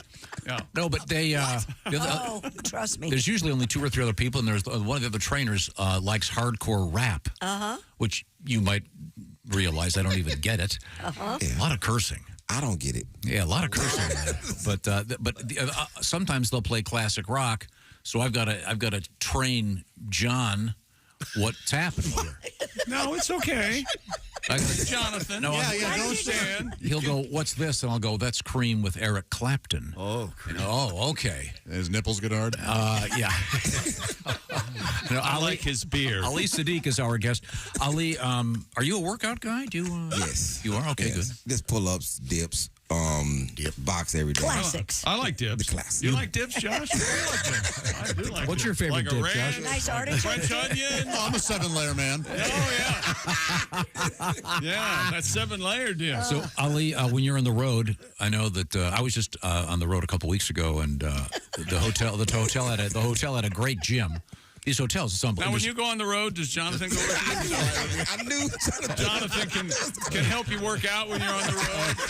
I'm a personal trainer in the hotel gym. Well, that's right. Yes. Now we have to go down to the gym. They have a gym. I checked. Now, do you go down to the gym? No. I just do in my room push-ups and stuff in my room. You mean you touch the floor of a hotel room? No, you have a towel down. Okay, I'm just asking. No, but you touch the gym. The gym, they all have the wipes and the whole deal. Oh, sure. Okay. No one uses those wipes. Yeah. I've never seen anybody use those wipes. I do. No, before and after I touch those machines, I'm wiping them off. He wipes down his area every day. Yeah, he does. Only he touches it. Still. Ali, would you like some wipes? I have some here. I'm pretty cool on the wipes. Ali, do you like I don't like hotel gyms at all. It's never enough stuff in there. Want to sanitize? You have a lot of sanitizer. God. That's the sanitizer left over from COVID. That's something, isn't it? In a warehouse, it's jugs and jugs and jugs of that. Oh, save it for me, baby. Do you think it goes bad and they'll never tell you? Like, No, I don't know. sanitizing like a year ago. I remember they said it would go bad. Oh, that's BS. You know that most of those dates on food are just completely fraudulent. You can keep eating the ketchup. Calm down. Drink the milk. Well, ketchup for sure. Yes. You ever bought a new ketchup and says it expires in 3011? Yeah, except for milk and avocados. As Jim Gaffigan said, the avocados go bad before you leave the store. So you're a workout guy, Ali. You do the push-ups, and you're fit? I'm He looks fit. I'm pretty fit. Yeah. You said you box? Yeah. Wow. That's avid. That's avid boxer. Did you get hit in the face? I've been hit in the face before, yes. Well, fire that trainer. Are you saying you want to hit me in the face? See, the thing about boxing, you're going to hit me in the face. Get hit in the face at some point. Yeah, I mean, that's kind of, you what got it's about, isn't it? You got to learn how to get hit in the face. No, right? it's not. You know who gets upset? Chrissy, it's not what it's about. It's you're supposed to hit people and not get hit, but sometimes You're gonna get hit. The other person is a little quicker. Yeah. Yes. Jonathan's ringside. Don't hit him in the face. And sometimes you get a little cocky and you feeling yourself and you decide to get in there with somebody that already has on headgear and you don't recognize that they already somebody. There's a guy named Todd Manuel he was getting ready to fight Victor Ortiz. I walked in the gym one day on one, and Todd looked at me and I'm like, "What's up?" But I didn't know it was Todd because he had on headgear. And then I got in the ring with him. I'm like, "Yo, let's go." And I noticed that it was Todd after I was already in the ring. So it's no getting out now. I can't chicken out now. Oh man, Todd, it was bad. It was bad. Like you see the difference in the levels. Like he was like, yo, I fight, but Todd fights. Like it was different. Yeah. It was so different. I've done that like 3 times. I've gotten in the ring with pros, and I looked good for the first maybe 45 seconds, and then it goes terrible. It's like, oh, this is what you actually do. Did you say this hurts? Oh no, it definitely hurt. You can't say it. You just go home, and then they don't see you back in the gym in 2 days. They're like, he's licking his wounds. Now, Lee, are you going to watch that Mike Tyson fight? I definitely gonna watch that Mike Tyson fight. Yeah. Oh, have you seen Mike train? Yeah, I saw the video. It is crazy. I'm like, and that his trainer should get a lot of money. His trainer is. I've done pad work for somebody. No, I wouldn't do it for Mike Tyson. It's like he's in a fight. It's like Mike looks like he just snaps, and it's like he forget that he's supposed to be training. Oh no, he's gonna. Jay Paul is going to get destroyed. That's why I want to watch. Yep. I can't wait. I wish we could get a lot of other influencers, like maybe one of the Kardashians in there, have them beat to hell. Is it July, chick? Yeah, July from Mr. Tyson has been in here. Cowboys, AT&T Stadium. Have you met Mike? Have you met Mr. I would love to be on Mike's show. I've never met Mike. He's really nice. Yeah, he's a sweet little guy. He's a little. Yeah, he's shorter than you think. His hands are as big as a dinner plate. Unbelievable. I've never met him, but I was in a club with him one time, and everybody knew Mike was in there. They were like, "Yo, Mike Tyson's in the back." And so when he walked by, you said little. But his back is wide. He's not he's little like Earl Campbell. Earl Campbell is little, but he's Earl Campbell. Yeah, that's the thing. The first thing you notice about Mike is his back and how broad his back is. Why? When you meet him, the first thing you want to comment on is his lisp. What? Nothing. I'm cool. What is wrong with you? Coogee rap. No, when Mike was in there, that was the first thing he said is, "I've got this lisp." Remember? We all know that. It wasn't the first thing he said. It was because he called you a pussy. Yeah, he did. And everybody, we lost our minds. No, he said, and then he tried to go, this went too well. He goes, "You're pushing it." No. And it sounded like you said, "You're a pussy, Tom." No. And then because he's a gentleman, he corrected himself. Okay. Yeah. I don't know. I blame Saddiq on this. Mr. Saddiq is on tour. We'll relive that moment when we come back. That would include many places. I'm going to tell you all about the Ali Saddiq tour. But right now, I'm going to tell you, hey, it's time to work on your head. That's where this comes in. The Bob and Tom Show, sponsored by our friends at BetterHelp. BetterHelp had a better idea to access therapy in a much easier way. That, of course, is taking advantage of contemporary technology, taking advantage of the internet. How it works? Well, you go take this brief questionnaire online. You'll get matched with one of 25,000 licensed therapists. You can switch anytime, by the way, no additional charge. And then the therapy itself is performed online. Thus, much, much more convenient, much more flexible. Find out the details at betterhelp.com/BT show. Add the /BT show part to knock 10% off your first month. Learn what makes you happy through therapy with BetterHelp. Once again, it's betterhelp.com/BT show, and that'll knock 10% off your first month. BetterHelp, H-E-L-P, betterhelp.com/BT show. Get your priorities in order in your head, and once again, much, much more convenient because you can do it online as if you were on like a Zoom call or maybe on a phone call back and forth if you don't want to be on the screen, or texting back and forth. It's all about what works for you. BetterHelp.com/BT show. Coming back, we got comedian Ali Saddiq hanging with us. We have cool stuff from outer space. We have animals that are probably in big trouble, and a huge sex project. That's all happening. This is the Bob and Tom Show.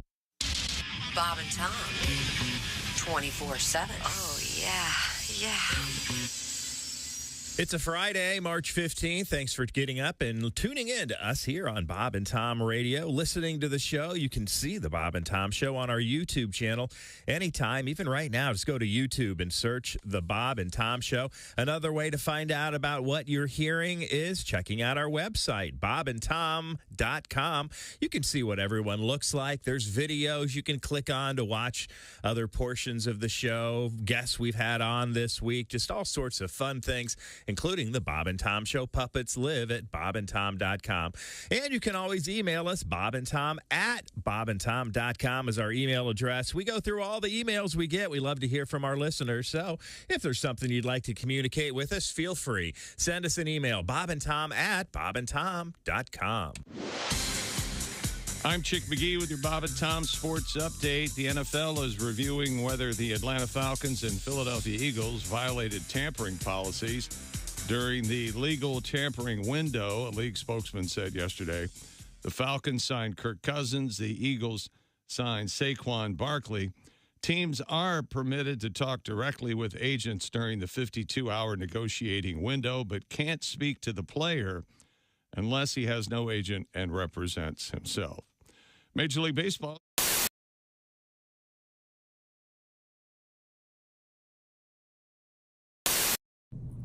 Hey, YouTube friends, it's me, Josh Arnold, and some of you have been asking about how to get a copy of my vinyl album, Half Fat. Well, I'm going to put it up, well, it's actually up there now. It's on my website. If you're interested in getting one of these, there are a limited number of them available at thatjosharnold.com. So, yeah, if you're interested, go pick one up. Love you.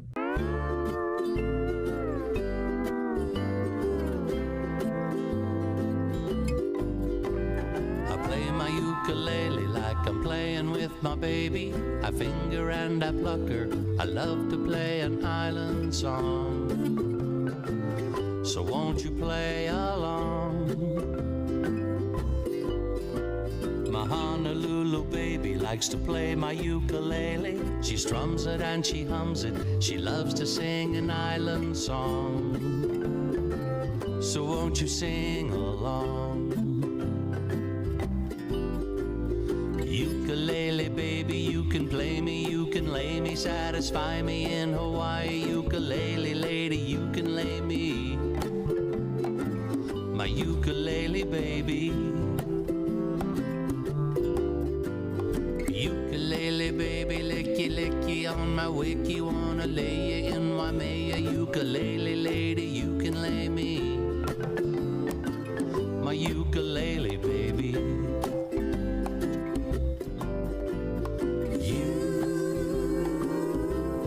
You can lay me. My ukulele baby doll.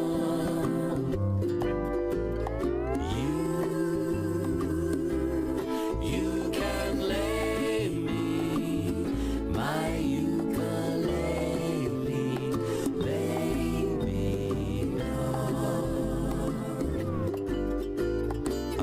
ukulele like I'm playing with my baby.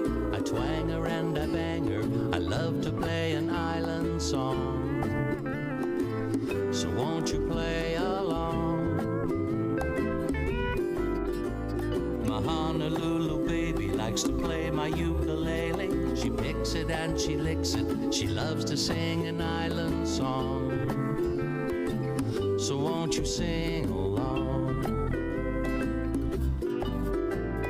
Ukulele baby like a cheeky on my tiki. Satisfy me in Hawaii. Ukulele lady, you can lay me. My ukulele baby.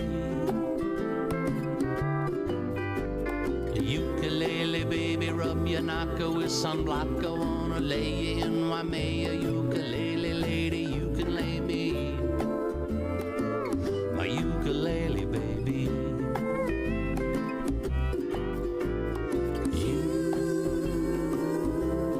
You can lay me. My ukulele baby doll. You can lay me, my ukulele baby doll.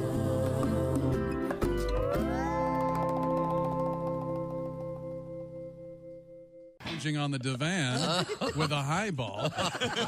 Why do you insist on calling during Edward R. Murrow?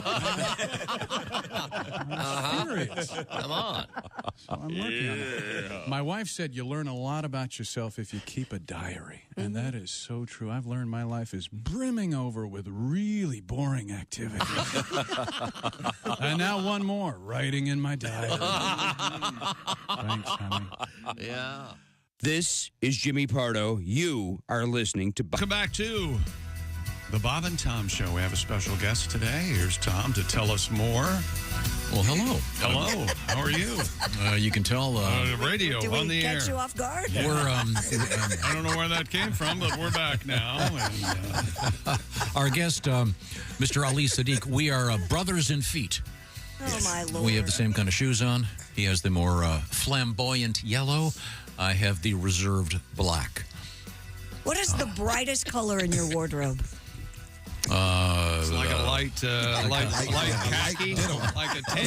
Yes, I do have a deep tan. Do you? Okay. Yeah, I can't pull off colors. You used to. You had that great salmon shirt you wore all the time. I love that shirt. Yeah, nice pink hat on. you have a right? pink hat on. You have a pink hat on. See, that offsets the otherwise bland wardrobe that I have. It's not just your wardrobe that's bland. Okay, thank you very much. Mr. Ali Saddiq is on tour. Lots of great stops coming up. I know you've got Indy, you've got Akron, Lexington, Louisville, Cincinnati, Des Moines, Fort Wayne. Ali Saddiq, seen all over the internet, and now live and in person and here in the studio. We found out... I'm going to take a little TV credit as well. Yes, sir. You know, a couple TV things. Because, see, when you say internet, people think that I'm some internet guy. No, 26 years, you know, Def Jam, you know, Conview, you know, HBO, Showtime. What was your first NBC. National television appearance? Do you remember? First national Comic View. Well, we gonna say Comic View was national. Comic View, and then Def Jam. Def Jam. Yeah. Do you remember your first joke? Yeah. On Def Jam. Yeah. Can you say it in the radio? No. There you go. Yeah. I've moved on to other jokes. That's right. And I'm still upset about this Audi thing. As soon as you mention Audi, I get mad about bags. It's just something about bags when you go somewhere and you can't get a bag and you shopping there. I'm just agitated about that. I haven't heard anything ever since she said, I've been over here mad. I'm like, I remember my experience. I go in there, I got a basket full of stuff, get to the thing, and the man's like, so how you gonna get it out of here? Like, y'all don't give bags? I bought all this stuff. Y'all don't give bags? It's like that's why I hate California. I hate California. Yeah, you can't get a bag there without paying for it. You can't get a bag to save your life. That's right. I bought $10,000 worth of stuff, and you still gonna charge me 10 cents for a bag? You insane. I'm never coming here again. and let me tell you, what you don't do is get upset and then try to take all your things out without a bag. It was a great idea until I got halfway down. She made a gallon of water. It gets really heavy once you got to go. Oh, yeah. It's like, Wow. you got cans. I dropped my toothpaste, and this lady said, "You dropped your toothpaste?" And I got mad. I just kicked it towards her. Now, Tell me nothing, ma'am. let's head back to the sports page Well, and first of all, entertain Mr. Saddiq with some sporting news. Let's hear from the time Mike Tyson visited the Bob and Tom show, and it was we're going back. It was quite a while, but it's quite a while ago. But he and Tom, as expected, got into it, and it went a little something like this. Don't hit me. That's all I'm asking. Here we go. Kick his ass, Mike. Look, 5 minutes in, Mike called Tom a pussy. I am so I said pushing. I know I have a list, but I said pushing. He said he's pushing. Pushing. 1-800-Tom's a pussy. He said pushing. Mike, I am a big pussy. Believe me. Thank you. Thank you, Mr. Tyson. We were talking about Ali Saddiq's hobby of boxing. Yes. So And, Mike, of course, one of the greatest boxers ever. Oh, yeah. You know who I would box? Who? Sugar Ray. Oh, really? Is that right? Sugar Ray. I met Sugar Ray and I told him, I'm still mad at you about Hagler. Because man, Marvin Marley Hagler, the greatest boxer to me. When they fought, it's like Sugar pulled some slick move where they was boxing at the last 10 seconds. You hear tack, tack, tack, and he'd start patting him real quick, and then he'll move. I was like, I hated it. He was never hurt. This how Marvin was looking at him when he started hitting him. He was like, yo, what are you doing? And he did, and he won. I can't. Now, what is it? Jake Paul and Tyson. Mike Tyson. When is that coming up? Middle of July, end of July. It'll be. I think it'll make huge numbers. AT&T Stadium. A lot of people watch it because they want to see Jake Paul get the crap beaten out. Or the Cowboys play. It's on Netflix, right? Yeah, they're going to stream it live on Netflix. That's right. For free? We don't have to pay That's for right. it? Well, if you pay for Netflix. Well, yeah. I think it'll be a big number. Who's the undercard? I do not know. How about you and Sugar Ray? I would love to be the undercard. There you go. Yeah. Start lobbying. Let's start it. Let's start the bidding. Yeah. See what Chip, I happens. think you can get it done, Chip. Oh, I might be. I'll take you in the points. What else is happening in sports? I'm sorry. Let's see. Where were we? Oh, this is someone who's getting some internet traction, if you will. He is being told that he sounds just like Patrick Mahomes of the world champion Kansas City Chiefs. This is Jalen House of New Mexico, basketball player last night. His team won in his conference tournament. Here's Jalen. See what you guys think. Amazing. This is my first tournament ever. I don't even know how to feel right now. I'm so excited, man. I really don't know how to feel. I'm so excited, man. He does. He's got kind of a high voice. I don't know if you caught it, but he's very excited. I bet he is. Yeah, but he's got that high timbre, if you will. Where you from? Originally? Well, he plays for New Mexico, so as I understand the rules, you have to be from Taos, New Mexico. Really? Or, it's a lovely Albuquerque. city, yes, both of them there. You have to be from there to play that? No. I'm about to say, Why do people believe me I after didn't all believe you. this? I was going on like, what?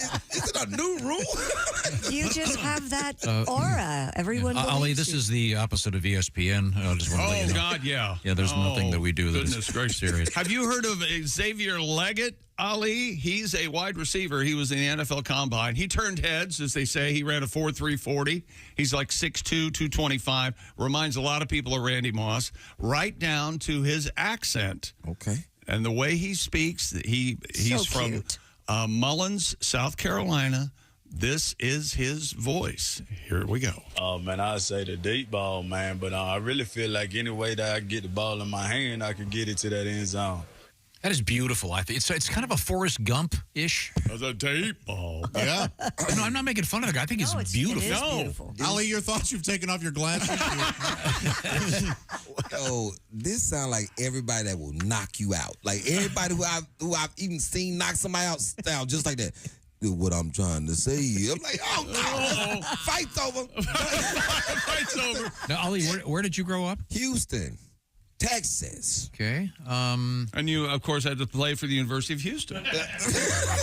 Texas Southern University. Oh, okay. Well, that's okay, too, I guess. Yeah.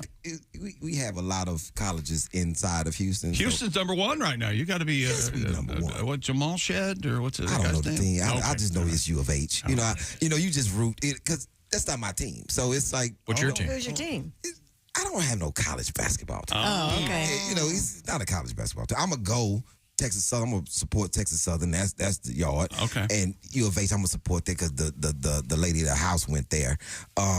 Lady of the house? Is that your wife? Is that your I wife? like the lady of the house, the lady that lives in my house. If he meant wife, he would have said wife. I know. You said Jonathan, right? Yeah. I think that I'm going to cop that term. Yes. That's very handy. How do you say it again? The lady that lives in my house. You know what? I dare you to cop that term, Tom. I want to know how you saying that goes over. It's going to be the lady that lives in my house that I'm not allowed to live in anymore. is I think the way that's going to play out, if you will. That's why I bought a new house. So the lady that lives in your house went to U of H. What is their mascot, if you will? Cougars. The Cougars. Houston Cougars. It's Texas Southern. What are they? Jackrabbits? What are they? Man, Tigers. Tigers. Jackrabbits. I'm sorry. There seems to be a cat theme. It's a cat country around here. Cat but country. Rice is down the street. What are they? They the owls. Oh, they're owls. Yeah. So, we all this is in the same neighborhood. Right. This is in 3rd Ward in Texas. I see. Now, did you attend college? Yes. He just said Briefly. that. Where? Briefly. Texas Southern. Texas Southern. Are you Briefly. not listening? He's a jackrabbit. No, I'm sorry, a tiger. Christy, I didn't want to be presumptuous. Did you graduate college? I said, No. Did you attend? Now, let's go around the room. Chick McGee, did you attend college? No. The Ohio State University still has well over $20,000 of my money. You never even went to one class? Nope, did not attend. Ace, did you Was all attend set, college? Ready to go. I was registered and was out some money. Did you attend? No, I did not. Okay. Christy. Semester. There you go. And then I Wow, did. you're the smartest person so far. You're the big winner. It's getting better. And then I did take a couple classes here and there. The answer. So, Ali, you're in good company. No. You got to ask Josh because we're talking about universities, and you count this, right? Yeah. I do count Webster University as a very nice university. Named after that little fella on the TV. Little fella on the TV. Please, you will not the dictionary, but the little fella. Yeah.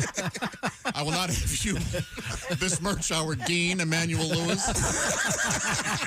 And the Websters weren't the Jackrabbits or the Tigers; they were the Gorlocks. The Gorlocks. It's real embarrassing. What is a Gorlock? It's a mythical creature. It has a sword. Yeah, it doesn't, but it almost does. Yeah. Did you have athletic teams?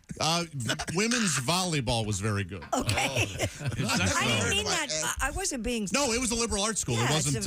Let's go locks, stuff like that. Yeah, it was a private liberal arts school, so it wasn't any. Not a lot of. Where did they come up with the name Gorlock? The main building of the university was at the intersection of Gore and Lockwood. Are you serious? Yes. That's sad. Lockwood is a terrible street. I'm telling you, embarrassing. Yeah, that happened to me. I attend 116th and Broadway, where the fighting subway stops. Yeah. Did you graduate? I did. Yeah. How long did you go? Don't you? 5 years, 2 degrees. Yeah. Oh, you have 2 degrees? Yeah. Yes. You wouldn't know it just by Either of talking. them worth a damn. Media communications in one and English in another. So, Really? Yeah, essentially. You speak English, practically. I do. Yes. Okay. He knows words. Okay, big ones. He'll fly a big one by soon. What else is happening in sports? That is a great question. You didn't ask Godwin? Godwin, university? Oh, Pat. 2 years, college dropout, King's College. Oh, okay. King's College. What was the mascot of Did you King's? sing the King's Link? The Crowns? The King's Crowns? It was a tiger. English? Did you guys ever play Tiger sports? King? We're the Tigers. Tiger King. Did you ever play sports against Queens College? No. We had Wilkes down the street. Wilkes, named after the booth? Yeah. Fighting the Wilkes booths? Berry. Oh, sorry. Okay. Oswald University. Yeah, okay. Wilkes. What else you got? Bobbleheads of NHL star Jaromir Jagr stolen while they were on their way to a Pittsburgh Penguin giveaway. No kidding.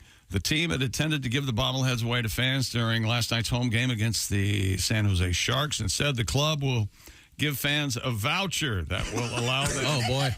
Hey, pick the item up at a son, later you date. want to go to voucher night? What a bummer. You can make it into a paper airplane and heave it onto the ice. They'll get a bobblehead eventually. Penguins executive Kevin Ackland said the club has contacted state and federal authorities to investigate the incident, find out where the bobbleheads Where are you going to fence a bobblehead? Yeah, no kidding. Well, these will, individually you could, but they will demand a pretty high price. Yeah, for folks who couldn't make the game, they're always a collectible to somebody. Yeah, now they'll be really collectible because whoever stole them isn't going to. You're right. Yeah. You know how long it's going to take him to get off? How many bobbleheads? Was it a truck? A truckload. Yeah. Oh, yeah. Long That's time. a long Do you think day. they knew they were stealing bobbleheads? One at a time. These are definitely going one at a time. These definitely going one at a I time. think they just stole a tractor trailer and just. And this says the bobbleheads were stolen in California. So are they made in China or something? Probably. I don't know. Wow. The bobblehead Can factory. you imagine working in that factory? The bobblehead You factory? go into work and look at your fellow Chinese person and say, well, I'm making a bobblehead for another guy I've never heard of or seen. Yeah, I don't know if hockey's. I don't know if the NHL is that popular. Don't you think there's probably These are not Jordans. quite a lot of switching heads Oh, yeah. on 6 and 9? Yeah. Even the Chinese fellow at the bobblehead factory taking the one bobblehead, lowering it to the other one and Switching going, around. homosexual encounter, blah, blah, blah, blah, blah. You know what's happening. You think they did? They're bored. Yao Ming's bobbleheads better than everybody else's? Oh, that'd be the best. Yeah, they're going to focus on that one. They're going to focus on Yao Ming. Yeah, that's a cool one. Yeah, that's true. It's one of our homeboys, I believe, as they say. Nobody. No, nobody. You can believe that they say that. They don't. What about homeboy? How does homeboy translate into Mandarin? I don't know. That was in the New York Times crossword, I believe, last week. Oh, man. They had Oh man, I say the deep. Get in that end zone. In my hand, I can get it to that end zone. Man, I'm gonna go to podcast and search it. I want to listen to him talk for 4 we hours. need to get him on the air. Can We need to talk to him back. Yeah, we do. Come on, get on that, producer man. beautiful accent. Has a great career. Man. Oh, this is a Guinness World Record. Yeah. Stupid world record. A man from the Czech Republic has broken the Guinness World Record for running the fastest half marathon barefoot on ice and snow. half marathon. Couldn't do the whole thing, big pussy. His feet were frozen. Wearing only running shorts and nothing else. Ooh. Jeff Oskay braved freezing temperatures to run over 13 miles in 1 hour, 50 minutes, 42 seconds. That beats the previous record of 2 hours, 16 minutes, and 34 seconds. So it's freezing temperatures and you're on ice. And you're not wearing any. You're just wearing shorts. Yeah. And no shoes. Why? Yeah. And no shoes. Well, he got into the Guinness Book of World Records. I do not. Are there other participants in this? He broke a record. So it must have been. Okay. Can't you just go out and run? And yeah, I don't know why you're so frustrated with this story. This signifies he gave me the story. And he's trying to convince people. Well, I don't know what chicks thinking reading that damn thing. Now this says it's called the polar bear run. That'd make you run fast, getting chased by a polar bear. Yeah. Okay. Release the bear. I'm surprised he did it. I would have gotten cold feet. Okay. And I also need to tell you. Yes, explain That's that. the only reason we had to do the story, so he could say that. What Unbelievable. A stupid event. Coming up, we're going to hang out with comedian Ali Saddiq on tour right now. And another world record. I know that tomorrow night is Akron, then coming up on the 29th, Lexington. Louisville, May 10th, and May 18th, it'll be Cincinnati, and then Fort Wayne, August 23rd through the 25th. that Cincinnati thing is big to me. Yeah, really big. Really? Great. Cool. Really big. Okay, good. We're going to be in Cincinnati coming up. I'll tell you about that. We're going to be there. Did I say we going to be there? Yeah. I meant to say we're going to be there. Sorry. Had nothing to do with me. Okay. Man, I say the deep ball, man. Okay. But I really feel That's like right. in the way that I get the ball. We'll be in Cincinnati. And English lit. You ain't gonna say nothing English lit. He signs the checks. Did you ever take the women in literature course? I did take it. Well, of course, yeah. Did it have a nickname? There were two. Yeah. Chicklet was the nicer of the two. Chicklet. Yeah. Okay. Yeah. Did the other one? The other one was anatomical. Okay, yes. very good. We'll be at the Nation Kitchen and Bar in the BetMGM Sportsbook at the Banks coming up on Thursday, March 28th. We're going to have a great show. Hope to see you there. We're coming right back. This is the Bob and Tom Show. For a complete copy of the Bob and Tom Show.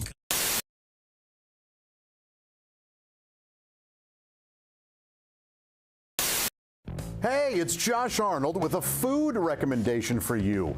Gardner's Wisconsin cheese, their famous oven-baked cheese. It arrives pre-baked. You just heat it and eat it, grill it, skillet, or air fry it. Check out their new oven-baked cheese flavor, jalapeno.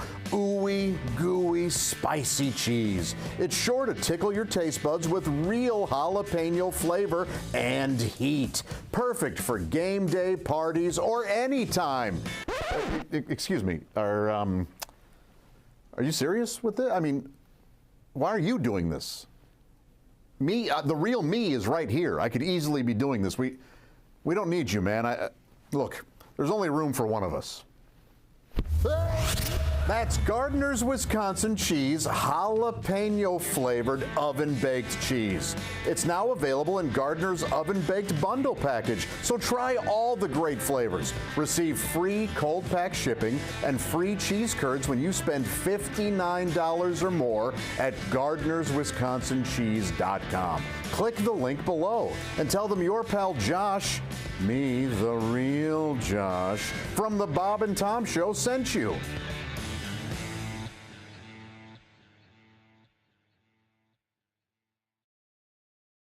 It's a little baby butt. That's all I'm saying. Oh. Creamy. Is it creamy? Got hair on your butt? That grossed me out saying Not that. really. No hair on your butt? Nope. Do you have hair on your butt, No Josh? grass don't grow on a racetrack. I don't have hair. I don't have that much hair on my ass, no. Okay. Okay, could we move on? When I shave, I have to kind of get in there. That's where it is. You know what I mean? It's like... Wait. What? You shave your... You shave your buttocks? ass crack? Yeah, I shave the crack. God. Oh, my God. You got what? Why wouldn't I? Is that a weird thing? That's weird. I didn't know this was weird. Do you have a Can you separate... stand up and show me how that works? I mean, No, don't. I don't want to see that. I'm trying to unsee what I saw 10 minutes ago. Typically, I lay on my side. Come on. I'm glad you'd warned me about the tan line. You thing. lay on your side? Yes, and so I'll lay on my side. I'll put a towel down on the bed, and then I lay on my side. Wait a minute. And You have a series of mirrors? And I have the clippers. No, I just You're guessed. shaving your Clippers? I don't do that. I don't think You I've ever didn't heard want to of hear this? This is you clip it on your You bed? trim your buttocks with electric clippers? Yes. Are these plugged into the wall? Yes. So you got this cord. You're working around a cord while lying on a towel. When I It's not said that difficult. when I said don't go anywhere for the next 10 minutes, I didn't think this was going to happen. Well, when you lay on your side, So do you have a mirror up against another mirror? I don't have a mirror. No. You just do it by feel? Yes. Yeah, like Tommy. So, Josh. Yeah. Thank you for averting So you're me to you because you're using electric clippers like you'd use on a dog. I suppose. On your rear end. Yes. Not so much. The cheeks aren't very hairy. It's the. How do you know that? You got to get up in there. So you at one point I don't, get in front of a full length mirror with another mirror. And I like to keep house. I mean, I You don't don't let go it that go far up, do but I you? don't. I'm trying to think where I stop. Maybe it is kind of. Are you expecting company? No.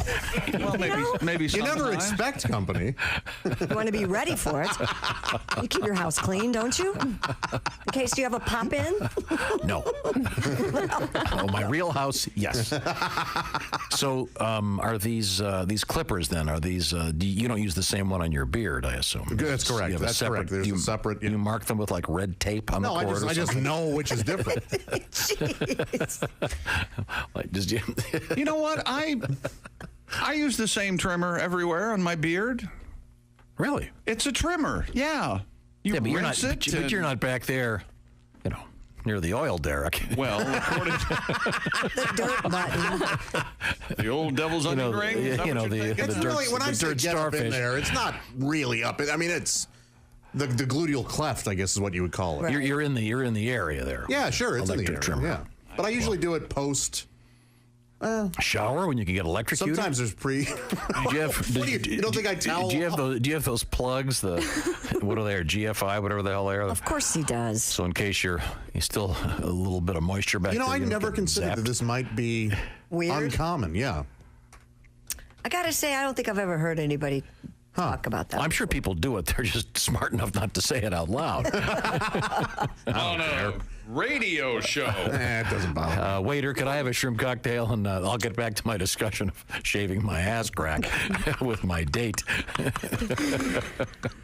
think that comes up at dinner, but... I hope not. Well, I know many females that have to do that. Along with, yeah. Okay. That's true. Women, yeah, it's not really the cheeks. Right. It's probably just the... Yeah. That's not... The cracker. The cracker. I don't know where that came from. Cracker. They have to... The sphincter? I combined crack and area into crack. Now, do you do the bleaching down there? No. I've read about there's that. No reason to. I don't think anybody's really getting... close enough to they're not, look. nobody has a jeweler's eye. Examining it.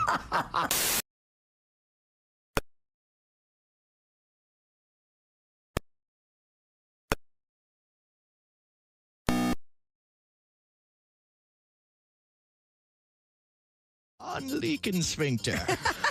Johan amazed the crowd and the judges, who nearly awarded him the gold medal, until it was learned that leaking sphincter was not entered in the event or even on the team. It seems that Johan was a spectator who had slipped and accidentally slid down the track at a record pace. Leaking sphincter left his mark in Olympic history, as well as on the luge track itself. This has been another Bob and Tom Olympic moment in history. Hello, this is comedian John Evans, the High Plains Thrifter, and you're listening to Bob and Tom Radio. I actually I have a sexual fantasy associated with the earthquake. Go. All right, woke chick up.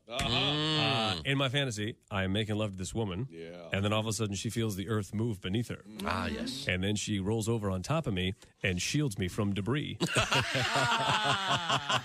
Safety first, everybody. Safety first. Hey, everybody. This is Todd. Online. Hey, welcome back to the Bob and Tom Show. Christy's here. There's Pat Godwin, Josh Arnold, Ace Cosby. I'm Chick McGee, and here's Tom Griswold. Do we get to hear a song from Pat today? I would certainly hope so. Yeah. Have you composed something for Mr. 2 hours Sadiq? in. Our guest, Ali Saddiq, is here If he with us. hasn't, I hope you bought a ticket, Pat. I've enjoyed myself. Being It's funny. here in the show. Yeah. And I think we concluded our sports broadcast? no, we've got one more. Because you're you, David Rush, the man, the myth, the legend. He has broken the Guinness World Record for. I'm going to yield to Tom for him to explain this to you, but the wording is the most consecutive target hits with a pump-powered rocket. Okay, now this is like a Nerf shooting machine. You step on it? He pounds it with his fist. Okay.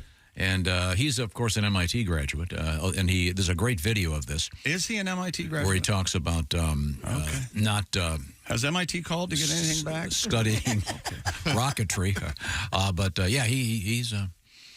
It's kind of fun, but congratulations. He's on his way to becoming the person who holds the most records concurrently in the Guinness sphere, if you will.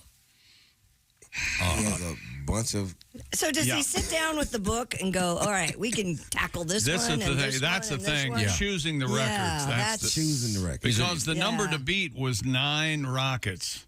And David managed to shatter that record. He launched a total of 37. See, he's digging deep. Into a target. He's a skilled man. He's an excellent juggler. And I think he's doing the kids stuff now. The one with 9 was 6 years old. By the way, the pump-powered rocket, also for men with ED. I don't know if you know that. They've got the... He's doing the Guinness pop-up book of world records. Yes. Okay, well, I think it's a fun video. Check it out, and we'll find out what's His latest title marks his 163rd concurrent Guinness World Record. He has only 19 more records to achieve his goal of holding the most concurrent. I'd care if there was a promise for him to stop after he got it. I'd be interested in this, but he's going to keep going on. Of course he is. If anybody he's breaks a any, motivator. he has to go back and absolutely. Okay. Somebody's sitting around. Hey, what is his record for? What are all the records? He has 100 of them. Is this all random things? Yes. Yeah. Popping balloons and popping balloons. Catching marshmallows in his ass. In his mouth. Running while jogging. These are all important things. Running while jogging. Not as easy as it Running while jogging. Okay, I'm sorry. I meant juggling. Juggling while jogging. Yes, running while jogging. Oh, running while juggling. Well, that's a lot of folks do you that. Can't really tell. I was like, I should be up in there. He's running while jogging. Is that sports? Yes. Okay. Thank you very much. There she is. This is what you farted for. That's right. She does say this is what you farted for. Thank you very much. That's my little girl, Finn. Christy.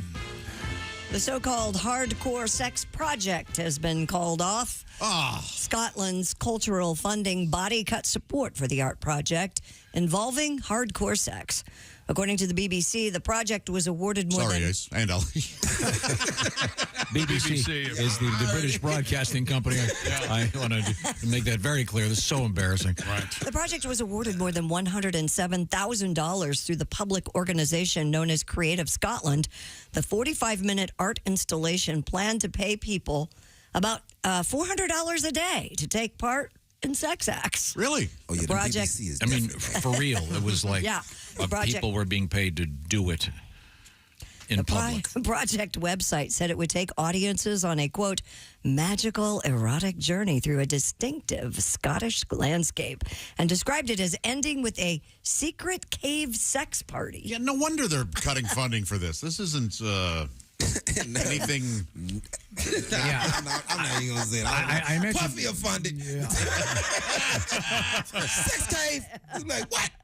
I imagine the proposal was probably worded in such a way that they thought it was some kind of erotic museum thing as opposed to what would essentially be live pornography. It's the arts. And what was the name of the organization that was donating the funds? Creative Scotland? Creative Scotland, yes. Okay. Although sex in Scotland probably. How's this going to go? Yeah. I'll tell you what. I can eat haggis, but I can't eat that. Haggis. You ever eaten that? Haggis? Yes, I have. Mm-hmm. It's pronounced haggis in the East Coast. It certainly is not. Never has been haggis. I just heard. I have had haggis. You have? In Scotland, yeah. I've heard it's awful. Oh no, it's good. You might like it because it's salty, gamey, and earthy. It's livery kind of. Isn't it meat and potatoes and then it's served in a sheep's stomach? Isn't it? Yeah. There's something about stomachs in it. I know that. Yeah, it's often cooked in the casing and then served as such. Yeah. Yeah. Haggis. Yeah. It's like boudin. Haggis. I haven't had boudin. What is what's boudin? It's like meat and rice stuffed in a casing. Is it the intestinal casing? Mm-hmm. Yes, I have had that. What's it called? Boudin. Boudin? Yeah. They have a version of that in Korea that I had. So it's like some kind of sausage? And it's in the intestine, yeah. And it is rice and meat in there. That's where the word booty comes from. It's strong. It had the stuff I had was a strong flavor. I don't know if it's exactly the same. Do you squeeze it out of the intestine and eat it like one of those ice cream? Like a sausage casing. Yeah. They look like sausage slices. You eat it with crackers. Oh, yeah. Oh, you had it with crackers? Yeah, you eat it with crackers. Okay. Is it any good?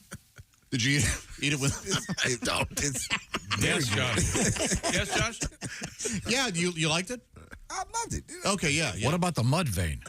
I mean, it is the mud vein. Oh my gosh! It's not chitlins. It's rice and something stuffed inside. It's several dishes. Ali and I may be talking about two different things. Honestly, okay. Yeah. You want to wash that though.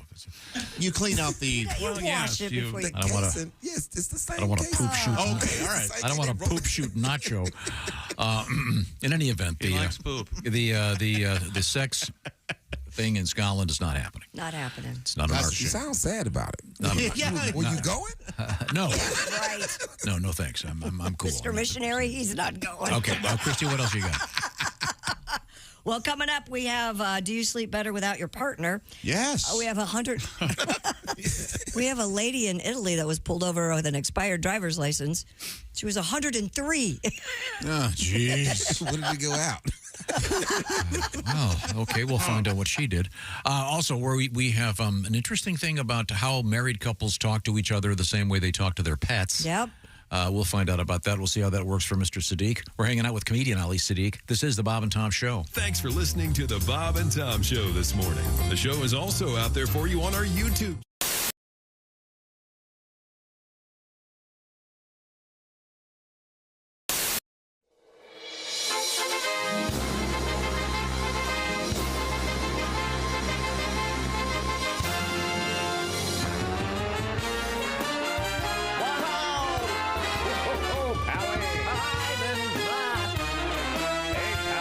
Looks like our girls have dumped us. Whoa, baby, blow me. A kiss as you're leaving. Blow me. Oh, a kiss right now. 'Cause if you're gonna leave me, honey, I will surely miss the way you blow me. Blow me a kiss. Merci, madame, voila les bearded clam. Your biscuit, your beavage, I see your cooter cleavage. Your monkey, your muffin, you ain't had nothing. Your Gucci, your flapper, you're showing off your snapper. Your camel toe, it looks alright, so baby let it show. Looks like a big taco. I see your camel toe. Menage à trois. One man, two women, ooh la la, find a friend to play. Surround my face with tea and day. You say you're straight, but you're not bi. How will you know until you try? The thought of nookie makes you sick. Just hold your nose and take a lick. I wanna be Bob. What more can I say? I would smoke and drink and play golf every day. I'd have a lady for a caddy. She could hold my balls while I play. I wanna be Bob. We wanna be Bob. Aging Richard Smoker. Aging Richard Smoker. His name is Richard, but they call him Big Dick. I'm looking for a big dick smoker. Bend over, prison bitch. Prison bitch. Turn out the lights 'cause I can hardly wait. Yeah. Prison bitch. Prison bitch. When I get out, I'm ready to go straight. Tom's an ass bag. Tom's an ass bag. And Bob likes blues and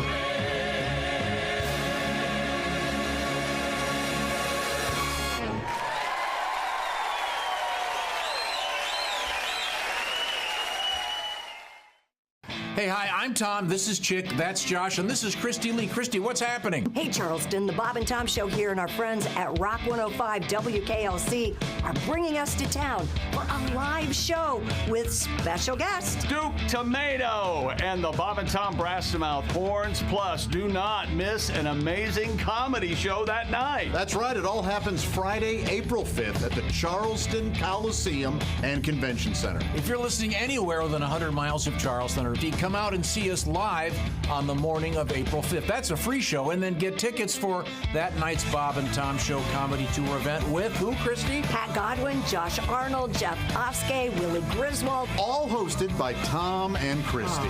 Tickets on sale now, and they're going fast. Get your tickets at Ticketmaster.com or the Charleston Coliseum box office.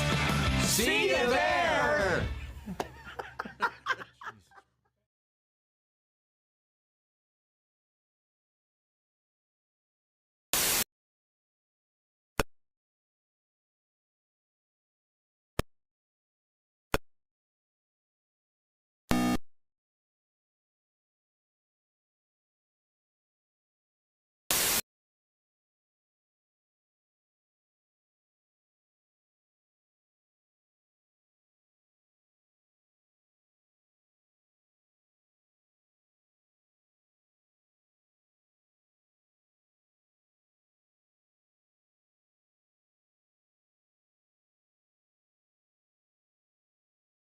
Jeff_closer.com.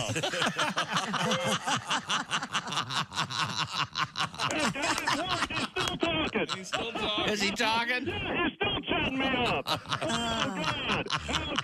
I'll catch you later. Bye. Get enough of this. All right, bye. We just landed and I pulled it off again. Oh, you did? I don't believe I called Bob.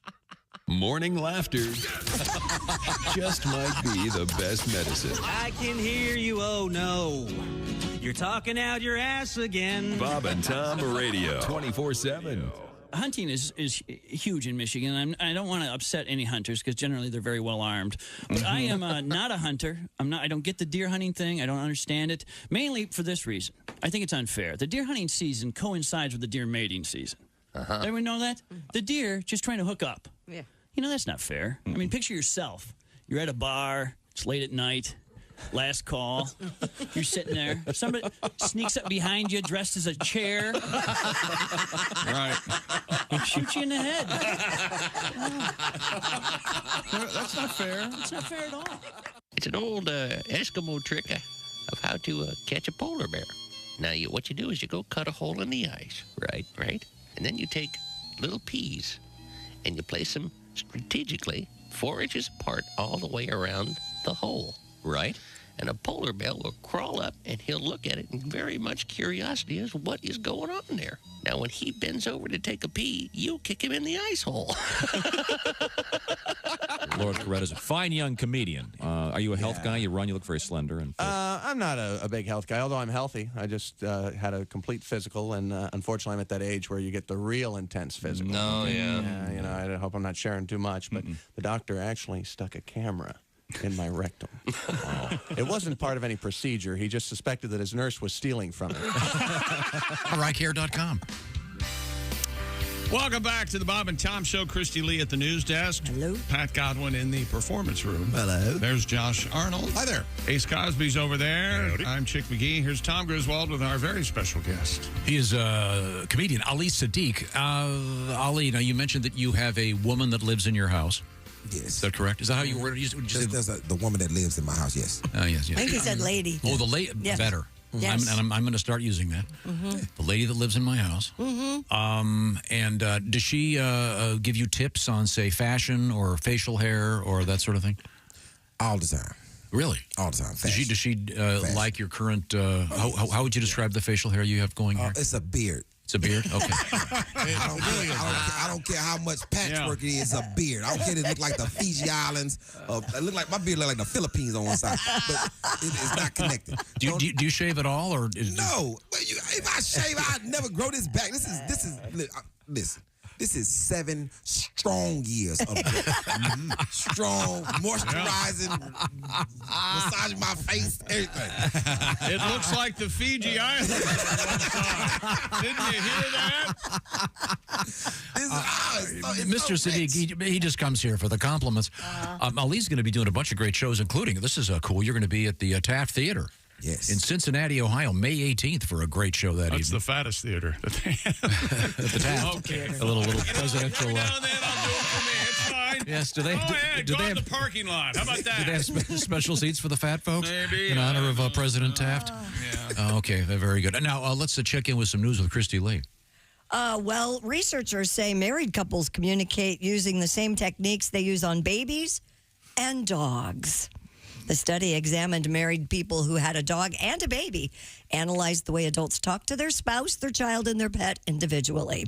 They found that people often adopted surprised expressions and exaggerated mouth movements when speaking in all 3 scenarios. Hey, sweetie, I have to go outside and poop.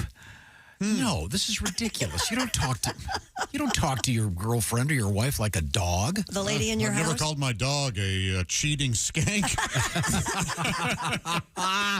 Researchers said that communication similarities between a person's spouse, child, and dog could stem from the emotional closeness and bonding and help create a sincere and focused atmosphere when they talk. Did your husband ever say to you, Christy Lee, do a good job on the dishes and I'll give you a bone?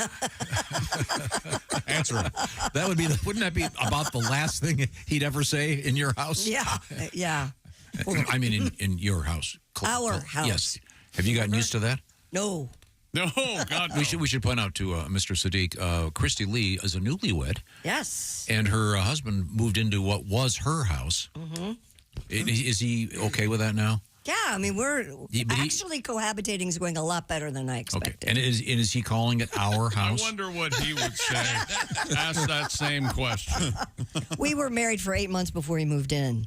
So I said it was 8 months of wedded bliss, and now he moved in. But it has turned out to be rather pleasant. I like it. Well, good. Yeah. Now, Ali, do you have a dog? Yes. How do you speak to your dog? Do you talk to him in a sophisticated adult manner? Or? I have a full-grown man that lives outside. I have a cane corso. He's 140 pounds, 47 pounds. So I don't speak gently to him. He's a bear. You can talk gently to no bear. You got to boss him around? Oh, what? They told me off the top, hey, he has to know who is the head of this pack, and that's how I talk. Oh, I probably talk to both of them the same. Hey, I am the head of this pack. You have the lady in the house? I agree with it. Yes, I do talk to the spouse and the dog the same way. Okay. I want Ali and everyone in here to know that I just looked up Concorso. They are a beautiful dog. Yes. But they are the only dog, and I own 2 dogs. I love dogs. I do this. I look up dogs a lot on the internet. This is the first dog that I've ever seen that has a bite force listed. Yes. With the dog. Yes. They're monsters. 700 PSI, but he looks like a little big sweetie. Of course. Sweet boy. Oh, and that's Bruce. Is that Bruce? That's Bruce right there. That's Bruce. He does look like a Bruce, doesn't he? Yeah, that's Bruce. And they have, do you have the pointy ears sticking straight up? Oh, yes. He's beautiful. I bet, yeah. Haris is a monster. They're scary. Yeah, his name is Haris, the Guardian. What's his name? Haris. That's cool. Haris. Yeah, you should see him stand. I bet he can take on my dogs. Chest like this, and when he never barks, but when he does, it sounds like a monster. It sounds like a lion. Like, yes. And I know. Get away from my house. He's like a bouncer. Yeah, He's man. quiet until. I think he can open that gate. Like, yo. I have a question. Just letting hot girls in. This breed of dog, the cane corso. Cane Corso, yeah. Are they all black? Not all of them. It's a little sexy little brown one that my dog like that's around the lake. He goes over there. Talks to her. She's around the way. Yeah, she's around the way. All right. Little sexy little one. My dogs, Hattie, Mr. Fletcher, and Maisie. Yeah. Probably would get eaten by your dog there. Oh yeah, my dog is he's serious, but he's so nice until you mess like he doesn't. This is what I knew he was the right dog. So the baby, when Helena was really small, she kept walking towards the street, and he just got up and walked to the edge and just stood where she couldn't get past. That's amazing. And without no training, he was like, "Yo, if something happened to and you should see when we all walking together, it's the most frustrating thing for him because he's trying to protect everybody. He's like, because he knows." If something happens, then he got to deal with me. He's like, no, I don't want to do it. I don't want to do it. I don't want to do it. And me and my dog have gotten into it, and he knows that I'm a little different than the normal owner. He has a huge dog house, and I don't like him digging up my stuff. I made him a dig spot. Mm-hmm. Don't dig nowhere else. You have a dig spot. and when he dug up my thing, he knew it. He knew it was bad. And so I popped him, and he ran, and I was coming into his house, and he growled. And I said, "Are you growling at me?" And I jumped into his doghouse, and I was choking him in the back of the doghouse. Like, are you serious? And it's just me. My full body is in the doghouse with him. Like, are you serious, dude? And he was like, "No, not really."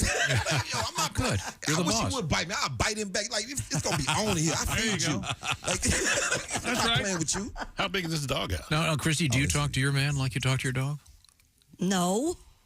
No. Yeah, I find this. I never yell off at him. Well, good one. I'm seeing are you serious or something like that. I don't see it. Do you rub his nose in it when he craps on the carpet? If he's a good boy, do you let him sleep inside? sleeps Wow. inside. Okay. My all dogs right. sleep inside. Okay. They sleep on the bed. That's a big Has he issue. ever done his business on the rug? No. That would have been too. He does motorboat on his butt, though. He motorboats around on his butt, right? You ever smack his ass with a newspaper? That's none of your business. Well, okay. Well, Much like that, yeah. I dig it. Okay. Let's get back to the action. What else you got over there? Residents of a Japanese city are on high alert after a cat fell into a vat of toxic chemicals and walked away. Oh. The Washington Post reports that surveillance cameras captured the feline walking away from the Nomura plating factory in Fukuyama. I don't think it's pronounced that way. It's Fukuyama. It's spelled F-U. Yeah. Fukuyama. F-U-K-U. You're not going to... Yama. And the Get horse me you to go rode, there. and the horse you rode in on, Japan. Afterwards, a worker discovered a trail of what appeared to be yellow-brown paw prints leading away from a container of hexavalent chromium. Hexavalent chromium. Oh, that's Never what heard of that's what the Joker fell in. Is it? In Batman. Yeah. Hexavalent chromium, a Pretty sure. toxic and potentially deadly substance. Yeah, This is the famous Dr. Seuss book, The Cat in a Vat, where he's radioactive and. The city's environmental team have asked residents to report any sightings of a cat with abnormalities, but warned that people should absolutely not touch it. 6 legs, 2 heads. Oh, this is a sad story. Well, they're on the lookout for the cat. Yeah. 9 lives. Wouldn't you think wherever this vat is, they'd, I don't know, have it fenced off? You would think. How about Cats are, though, they can get into sly. things. How Pat, about do a you have- lid? How about a lid on the vat? Pat, you have something to say about this toxic cat? Sure.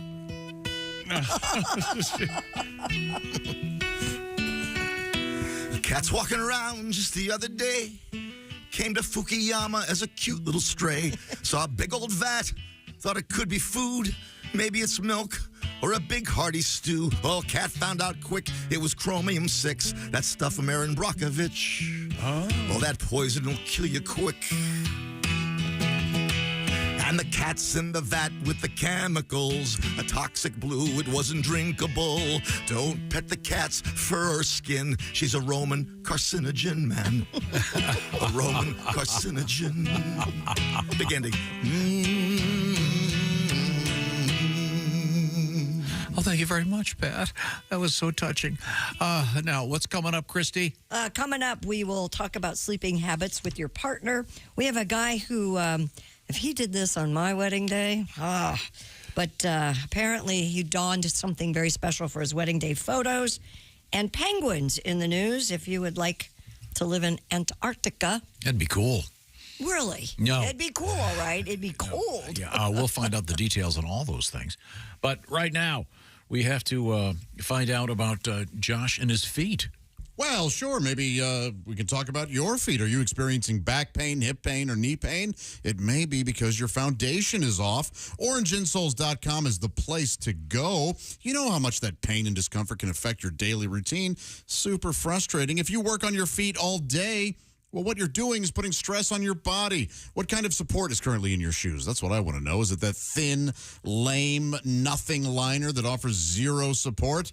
Go to OrangeInsoles.com. They offer arch support and a deep cup to properly support your heel, your feet, and therefore your entire body, helping to alleviate all that pain and discomfort. Think of a table. If it wobbles, it doesn't have proper support, just like you. If you are unsteady on your feet because of maybe fallen arches or other issues, you should check out OrangeInsoles.com. They're great in work boots, sneakers, dress shoes, high heels, golf shoes, you name it. Find the right fit for you because they have an insole quiz. You go online, you take this quiz, it'll tell you what size, how deep the arch you need, all that stuff. Head to OrangeInsoles.com today for free shipping. Plus, Orange Insoles come with a 60-day We Want You to Be Happy guarantee.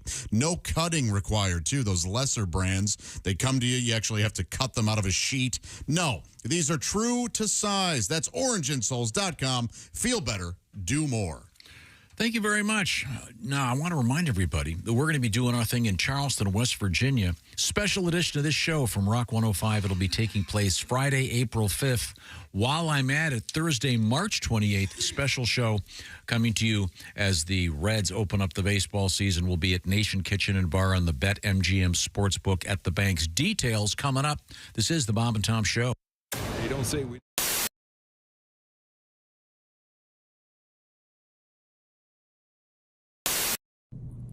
Hey, YouTube friends, it's me, Josh Arnold, and some of you have been asking about how to get a copy of my vinyl album, Half Fat. Well, I'm going to put it up. Well, it's actually up there now. It's on my website. If you're interested in getting one of these, there are a limited number of them available at thatjosharnold.com. So, yeah, if you're interested, go pick one up. Love you. Hey, it's Josh Arnold with a food recommendation for you. Gardner's Wisconsin cheese, their famous oven-baked cheese. It arrives pre-baked. You just heat it and eat it, grill it, skillet, or air fry it. Check out their new oven-baked cheese flavor, jalapeno. Ooey, gooey, spicy cheese. It's sure to tickle your taste buds with real jalapeno flavor and heat. Perfect for game day, parties, or any time. Excuse me, are you serious with this? I mean, why are you doing this? Me, the real me is right here. I could easily be doing this. We don't need you, man. Look, there's only room for one of us. That's Gardner's Wisconsin cheese, jalapeno flavored oven baked cheese. It's now available in Gardner's oven baked bundle package. So try all the great flavors. Receive free cold pack shipping and free cheese curds when you spend $59 or more at Gardner'sWisconsinCheese.com. Click the link below and tell them your pal Josh, me, the real Josh, from the Bob and Tom Show sent you.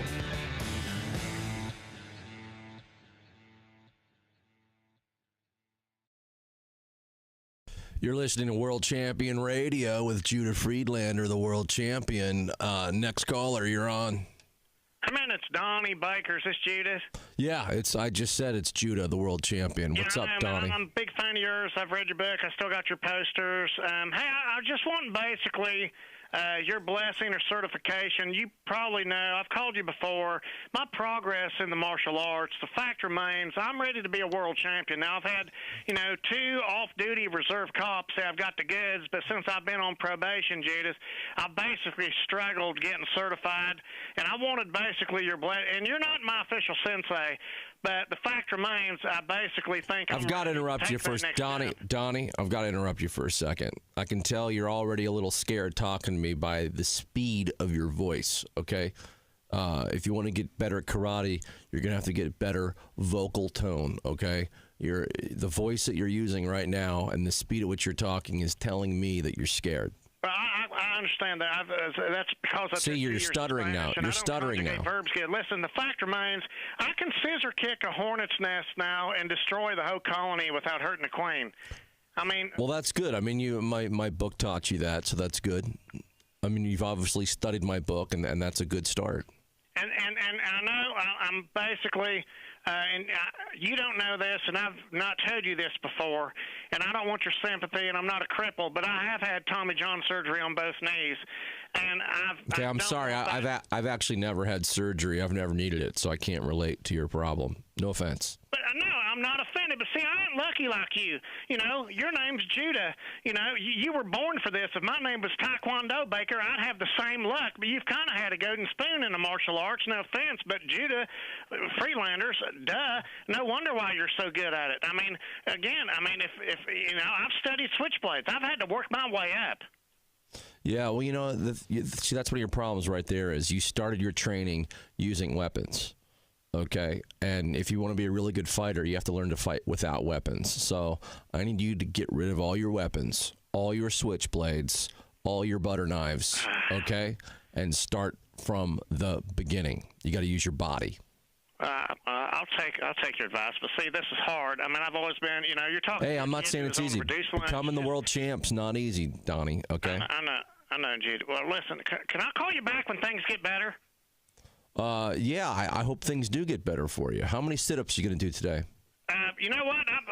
I'm I'm on break now. We're not supposed to do any calisthenics or nothing like that on break. How many push-ups are you going to do today? Made me drop my shorts and turn a cough to check me for asthma, and my test results came back short. Listen, I'll call you back when I'm off break. All right, that sounds good. I actually have to do some push-ups and sit-ups at the same time right now. So keep training, okay? You're the best, man. Keep rocking. Stay tough. I got to go. You know it. Okay, Donnie. Okay, that was Donnie, everybody. We wish him well. He's trying. He's read my book. I think he needs to reread it.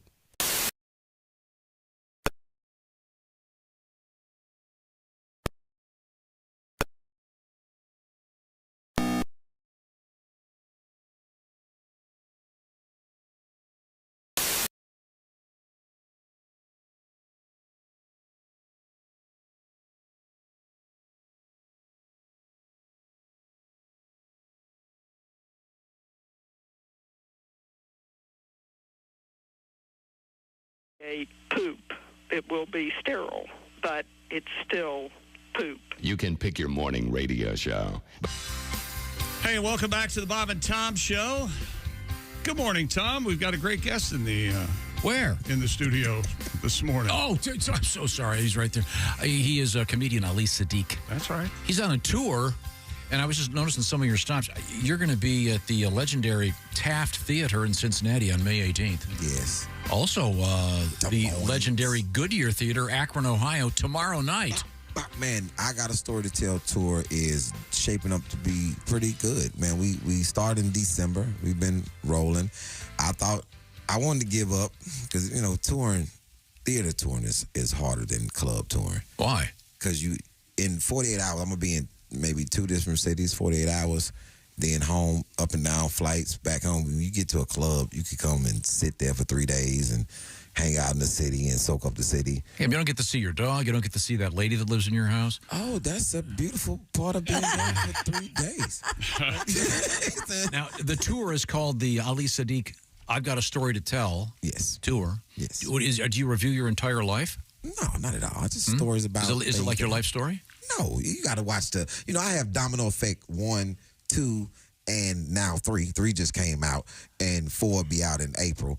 So when I do the shows, these are just stories about what's happening with me now. You know, falling off the roof. You know, I didn't know why I was up there. You fell off the roof. Man, being Caucasian, and like my neighbors up there playing around on the roof. I had no business on that roof. You know what I'm saying? Up there with my white friend. You know, I don't even like saying white friend. His name is Tom. You know Wait, you got a white friend named Tom? Yes. He's if anything ever happens to him, can I step in? I need another black friend. I've only got Ace. I stay in a pretty, eclectic neighborhood, and I be doing stuff with people. Like when you said skiing, I was like, okay. These are things that I do with my white friends. Do you ski? No, I go and wear Montclair has Montclair, yes. Montclair has very nice little fly outfits that I buy and go there and hot chocolate and walk around, try to look sexy in my ski outfit. Sit in the lobby. So I have a question. That's my kind of skiing. I have a question. What were you doing on the roof? See, that's the thing. I had man say, you need to go check your roof, and I was like, okay, don't we hire people to do that? And then they said, well, you just do it yourself. And then he had his ladder, and then I went up there, and the ladder is not on all sides of the roof, and the roof is not as sturdy. And then once again, Crocs. Having on Crocs. Oh. There it is. Said Crocs is not a sturdy shoe. Yeah, you don't see a lot of roofers wearing Crocs. Yeah, that's not the roofer's choice. Yeah. Crocs. Yeah. Jesus was a carpenter. And he had on sandals. He had on sandals. Tell you what, he had one of those power nailers, took a knee to the toe and said, hey, Dad, cut it out. Hey, Dad. Prepping him. Didn't call him Pop? Later on. Dad. Okay. Ali Saddiq is our guest, and Mr. Saddiq on tour. And did I mention the Goodyear? Speaking of legendary theaters, the Goodyear Theater in Akron tomorrow night. He's so funny. That'll be great. And you can hear about the stories he has. The stories he has to tell. Yeah. Now, this lady that lives in your house. Yeah. Why you keep going back to her? She's not a part of my life like that. I got a lot of things going on besides her. What does she call you? The man that pays the Does she call you Ali? Yeah, most time. Yeah? Does she ever sing that song? Ali What Baba song? in the 40 Thieves. You know that? Ali, blah, blah, blah, bum, bum, blah, Yeah, bum, that's it. blah, blah, blah. What? That's the one? Yeah, that's a great song. Yeah, from Ali. She never sings that one. You talking about the one from Aladdin? The one with Robin Williams as the genie. Yeah, that's, Aladdin. Aladdin. that's a great song. It's an okay song. No, it's a great I song. can tell he loves it. Does she have a nickname for you? Are you like Sweetie or Baby, No? honey. You're very fascinated with her. Pookie Bear. Christy? What does your man call you? My name? I don't know. We don't have nicknames for each other. Really? No. His name is Andrew. Andy. We don't call him Andrew. You call him ever like? Are you sure it's call him not like Anthony? It's Randy. Andy Pandy or something? No. What does your marriage license say? I've been calling him the wrong thing for you. Yeah. Okay, so it's just Ali. What does she call you, the lady of your Oh house? no, he's not going to have any. Yeah. Does Does she have a sweet little nickname for you? Let me think about this. No, See? I just realized that. You call her baby, right? Yeah, I do. No. Okay. No, but you talk. You can't tell who you're talking to. Your children, your significant other, or the dog. Yes, yeah, You talk See, to that everyone story is you on the nose. You'd say the Yeah. same. You're the same with All of them. everybody. So the kids have nicknames. We don't call any of the kids by their actual names. See, that's he same with does me. that. That's for 'Cause sure. It's Doodle, Chunka, Squeaks, and Nana Bear. And Wait, Doodle, Chunkle? Chunka Squeaks. Doodle, Yeah. Chunka. Chunka? Yeah, Chunka. What does Chunka come from? She's a little fat baby. She was a chunk. He's a chunk. No, I don't. You write that down for her psychiatrist. She'll want to see that later. Chunka. Chunka? Squeaks? And Squeaks. Because she has a high voice? No, it's everything. It's Oh, the she- whiner. everything is very squeaky with her. That's a great nickname. Yeah, Squeaks. Love and, that. And the funny thing is the kids call each other by nicknames. Squeaks, what are you doing? You know, all you hear is and then Doodle is Hassan. That's the man. That's the man of the house when I'm gone. And then Tuda. Tuda has a lot of nicknames. She Tuda Bear, Tuda Monster, Thin Mint. Thin Mint. The Dart. She's a lot of things. The Dart. The manager. Is she quick? No, she's thin. Yeah, Dart. Dart. Okay, cool. You have a dart and a chunka. Yeah, Dart and a tongue. They look like the number 10 standing next to each other. They look like the number 10. Yeah, they stand next to each other. It's like, yo, a thin one and a round one. It's like Chunka. Dart and Chunka sounds like one of those Disney afternoon shows for kids. Sure. This afternoon on Dart and Chunka. They form the letter 10. The number 10. I'm sorry. Christy Lee's at the news. Have we missed anything? Police in Italy fined a 103-year-old woman for driving a car at night with an expired driver's license. At 1 a.m., officers responded to a report of a vehicle being driven dangerously in Bondeno. Officers pulled over the driver and were greatly surprised to discover she was born in 1920. She's driving at 1 a.m. at that age? Yeah. Police said Ms. Giuseppina Molinari had been driving to meet friends and probably got disoriented in the dark. Friends. The centenarian, whose license expired 2 years ago, was fined and taken home.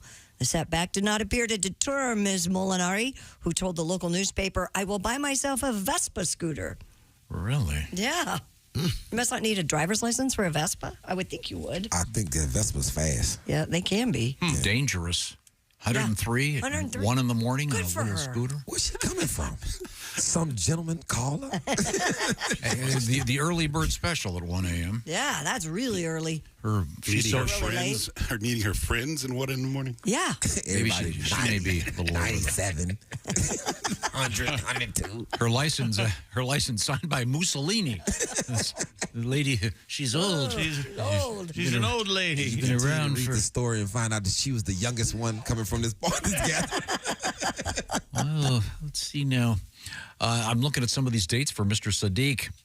They would include Lexington, Kentucky on March 29th, Louisville, May 10th, Cincinnati, the aforementioned Taft Theater, May 18th, Des Moines, June 21st, 22nd, and then Fort Wayne, August 23rd through the 25th. Some of the stops on the Ali Saddiq I've Got a Story to Tell tour Now, Christy has a story Yes. to tell. What is it about? Well, we have promoted this story for a week, so I figured we should probably do it. There's another new study out there, this one from French researchers, that reveals 20% of young people are unable to tell the difference between a zucchini and a cucumber. Among adults, 10% confuse zucchinis with cucumber. I'm not certain. Yeah. I know it's one or the other. That's what I'm certain about. I couldn't. I could tell the difference. I think a zucchini's a lot think. I think purple, isn't it? Longer. No, they're not purple. They're green. No, but- that's eggplant. You got a hold of an eggplant there. Yeah. I think most people don't know vegetables. I grow them, so I understand.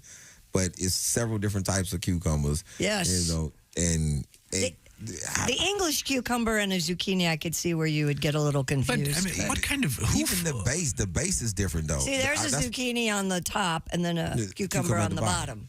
But that's a tough call. No, it's not. One has bumps and one doesn't. Yeah. Well, the zucchini is kind of a lined stripe going across the. One clearly has herpes and one does not. That's a bump. Don't tell the cucumber. Yes, right. And then it's how you cut it at the end. A cucumber comes off a very thin vine. This comes off a big stalk. Yeah. You got to cut it different. Because it seems like an odd thing to be doing a survey about. Are they just trying to demonstrate that most people don't know anything about vegetables? Exactly. Because they don't eat them.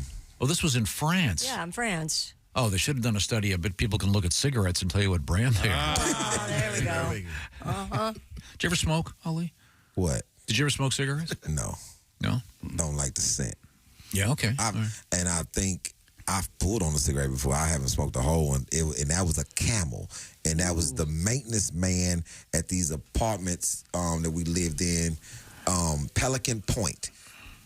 In Houston? Yeah, in Houston. It was the maintenance man was named Roy.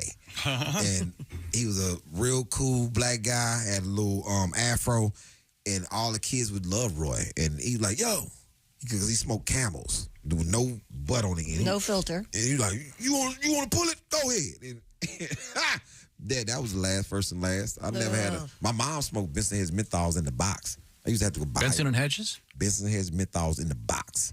Wow. Yeah, they sound fancy. Benson and Hedges. Yeah. Sounds like a I law remember firm. those. They were in a gold box, the non-menthol ones. The non-menthol is a green and gold box. Yeah, green and gold. Green for menthol and gold for the other. Now, do you smoke reefer?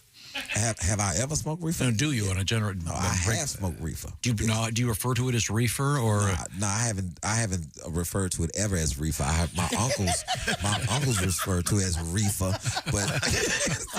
but me and my 50 years have that's a term that was long before me. That's like I think that was like yeah, we get this a lot. Jimi Hendrix era. Tom is in a different time, a different decade, Maybe Led Zeppelin, a different century. Yeah. If you were to be acquiring cannabis products, how would you refer to them? Probably by name. I would probably say I would like a sativa or indica or whatever the name. So you know your way around it. They have several names now, but reefer, definitely. That's when it used to come in like a plastic bag, like 3 fingers. Yes, exactly. Roll it up. You better. Like one bag of reefer lasts you year and a half? That's right. Do you have the legal marijuana where you live in Houston?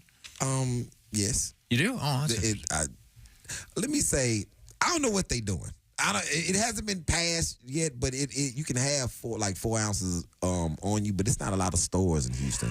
It's still pretty much the people. You gotta know someone in it. It's not hey, let's go to Aldi and they give you a weed without a bag. You gotta take a bag. Yeah. But it is bring your own Ziploc. Yeah, definitely. So now it's guys, around and put it in napkins, and they're like, "Yo, this is California." And you're like, it's interesting because I was just in Colorado and it's everywhere. They have the dispensaries. The dispensaries, but I wondered if you think about it. In many states, 50 years ago, they had state-run liquor stores or stores that could only have booze and nothing else. I'm kind of wondering if 25 years from now, if you'll walk into Kroger. And over there in the corner will be the dispensary. And they've got a guy making next to the pharmacy. They got a guy making sushi in there. Yeah. And pretty soon there's going to be a guy rolling them for you. That's a great idea. And I bet the guy that can make the sushi probably has the hand skills to roll some, what we would call righteous joints. Different set of skills. He uses like a little thing to mold the rice. yeah. It's a different set, you know. And I only know this, I'm very fascinated with sushi rolling because I've watched this thing called Street Foods on HBO, and I went through the whole history of how sushi started, and you know, it took it's a big thing. Are you a sushi eater? Yes. Yeah, me too. Yes. Big fan. Okay, let me backtrack because I don't want nobody see me eating sushi and be like, it's just a roll. Okay, my son and the lady that lives in my house eats actual sushi. Like they come in, I want the rice and I want a yellowtail piece. I can't. I'm not eating no raw fish. It's a fryer right there. Like, what's going on? But yeah. So you eat the I like stuff the roll. I like like a California roll or a spider roll or something like that. But that salmon just laying on that rice. The nigiri, yeah. You know, it takes 7 years to learn how to make that rice. What? The rice? Oh. If you gonna be a master at it. I got this rice. I got this boil on a bag stuff. 10 minutes ready. Boom. You just put it together. I like that stuff. But it's not sushi rice. That's a whole different ballgame. I get the salmon nigiri, which looks like a Tootsie Roll with a piece of salmon on top. Yeah. It's delicious. Or the sashimi without the rice. Ah, yes. The naked fish. My son. Does he do a lot of sashimi? Without the rice? He'd say without the rice. I'm like, so what's the best thing you cook? Everything. Really? I'm a great cook. Like, really, really good cook. Grow your own vegetables? Yes. So if I were to come, if I were to come to your place, what would you make as a special dinner? It depends on what you like. If you tell me what you like to eat, and I'm gonna make. My daughter's a chef, and she's a chef because I'm a comic. If I wasn't a comic, I would be a chef. Like no, you don't understand, Tom. I'm like a great cook. I would challenge any master chef to a thing. Like, I would go on Bobby Flay and all that. Like, well, I'm like, what's up? Like, you should. That's easy for me. Like, it's like, what? It's like when people say, what's your favorite dish? No, what do you want to eat is the question. Like, a chef can fix what you want to eat. I'm not in the, I just make lamb. No, I make everything good. All right. Duck, brisket, what you want to eat. If you had an armadillo, I can make it taste good. If you want, I can cook, man. This is what I do. I like an armadillo sandwich. A little something. A little armadillo? Yeah, a little armadillo. Maybe some guacamole and an armadillo. I like it cooked, though, not raw. Me and you sharing an armadillo sandwich? How about that, Tom? The armadillo sushi and the pork tartare. I'm out. That's right. I'm out. Sit down. We've got armadillo sandwiches. Grab you one. And in the shell. And watch, when you say it, somebody cooks armadillo. If you in Amarillo, Texas, they too many armadillos up there. You'll see somebody on the spit. Like, yep. It's roasted good. Do you like to grill? Are you a big griller? I like to do everything with food. Really? And if I like something, I'm gonna learn to make it because it's not often I'm gonna be able to find like tamales. Like, the best tamale, I learned how to make tamales from a Hispanic lady that did not speak any English in a grocery store. We went from aisle to aisle. I grind my masa, everything. She showed me how to do the whole thing. How to boil that meat down, what to put it, man. I seek out recipes on how to prepare great food. This should be your next TV show. Yeah, Cooking with Ali. I think it'd be especially funny if it was all international food, but none of the other people spoke English. Yes. Wouldn't that be a great show? Seriously, it'd be a great show. You got some person who only speaks Mandarin helping you. It'd be really fun. And it's so frustrating when they don't speak English. They get mad at you. It's like, it's a language barrier. You do it like this. I'm like, but I know you saying that because your hand just. See, I want to watch the show already. Okay. Sounds like fun. Is this how this goes? We're hanging with comedian Ali Saddiq on tour right now. And we'll tell you some of those spots coming up. I know it's tonight, Indy, Akron, tomorrow. Lexington, March 29th, and Louisville, May 10th, all featuring Mr. Saddiq. And are you always touring with your friend? Yes, Marcus D. Wiley and John Bruton. When you said earlier that John Bruton was going like over I was like, I called. I'm like, are you not on this tour anymore? Like, different John Bruton. Yeah, I travel with my friends. That's all right. Yeah, I don't really want to kick it with strangers, on the road. And that's why it's hard for me to. People always like, can I get a guest spot? It's different because I think of guest spots different than other comedians. A guest is a person that people know. that you want to see. If I brought out Billy Crystal as a guest, that's an actual guest. If I brought out Ralph, you're like, who is he? He's more like an intruder, and like on the show, it's like, but I don't think people understand. I like the show, but Ralph seemed out of place. Yeah. If I'm doing a show, Miss Pat comes out, and I say, hey, one of my friends are here, let me give y'all Miss Pat. That's a guess. Yeah. You know what I'm saying? This random guy that you don't know, it's not a guess. I can do a Miss Pat impression. Damn it, Ralph. You can? Yeah. Ali, give me some money. Me and Miss Pat was She brought you in here the first time you were in here. No, I was booked. Miss Pat came in here. She didn't bring me in. Oh, really? Miss Pat didn't bring me in here. Well, that's not the way Miss Pat tells it. I don't care how Miss Pat tell it. I was booked for this show. I wouldn't just randomly showed up here. You know what I'm saying? I met Miss Pat for the first time in this studio. Oh, really? So I know she didn't bring me. Can you ask her for my $10 back? Right now, this portion of the Bob and Tom Show is sponsored by BetterHelp. Yeah, it is. Yeah, it certainly is. And BetterHelp has a better idea, a better way to access therapy. Therapy can be very important. You've got some time. You want to help your own head. And what it's all about is making therapy extremely convenient, extremely flexible. How do they do that? Well, they take advantage of contemporary technology. What I'm talking about, of course, is that computer, that phone you're carrying around, that laptop, that desktop. How does it work? Well, you take a little kind of a quiz, a questionnaire that'll match you up with a licensed therapist. They have more than 25,000 therapists who are actively working with BetterHelp. They'll find one that fits you. And by the way, if the fit is wrong, you can switch therapists anytime, no charge. And the key to this is the therapy is done online. So if you're on the road or you don't have the inconvenience of having to get in a car and drive across town and sit in an office, none of that. And it's done with a camera on or the camera off or just texting back and forth. You choose. It's designed to help you. And it's, of course, obviously very flexible because you're accessing the therapy on the internet. See what I'm talking about? Visit betterhelp.com/BT show today.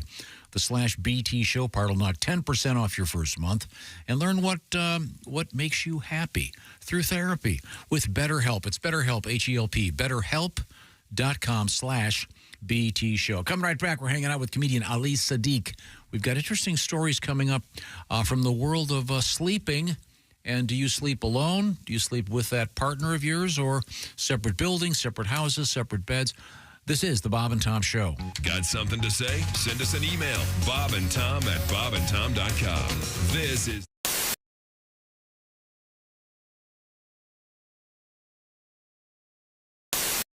Tiki Barber here.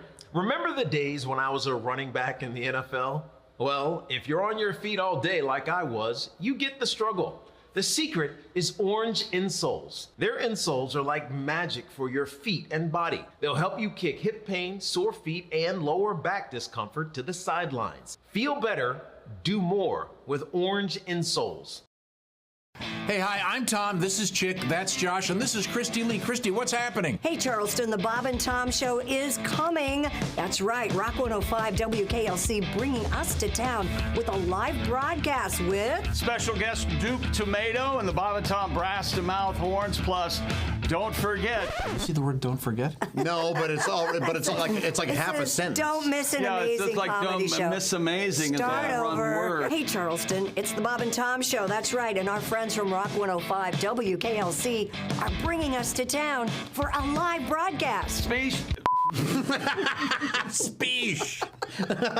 Speechery.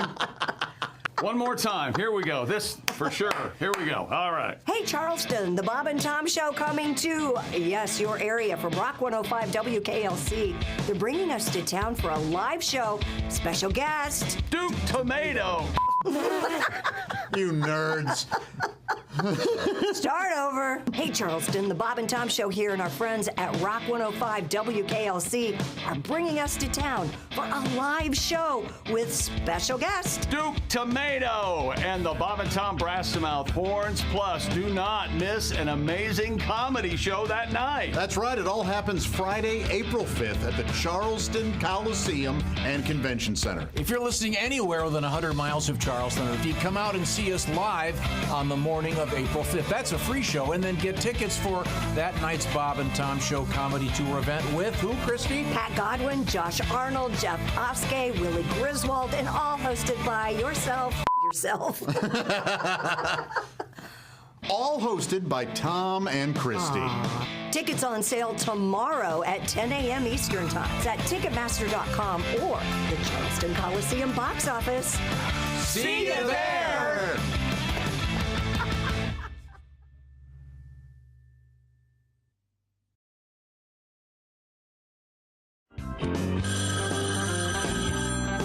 Bob and Tom Show. Bob and Tom and Steven Seagal. Steven Seagal. That's right.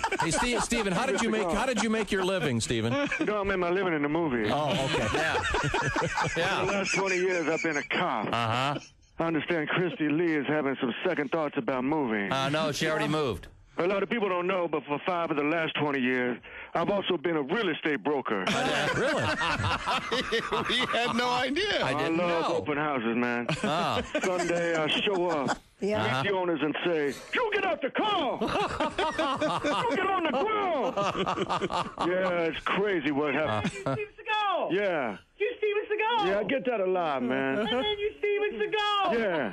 Hey, back up, man. That's it. You Steven Seagal! Oh! I made my living in the movies. Hey, got my ass whooped by Steven Seagal! For the last 2 seconds, I've been a bitch slapper. Steven Seagal. No, man. Wow, those, you have sound effects and everything, huh, Steven?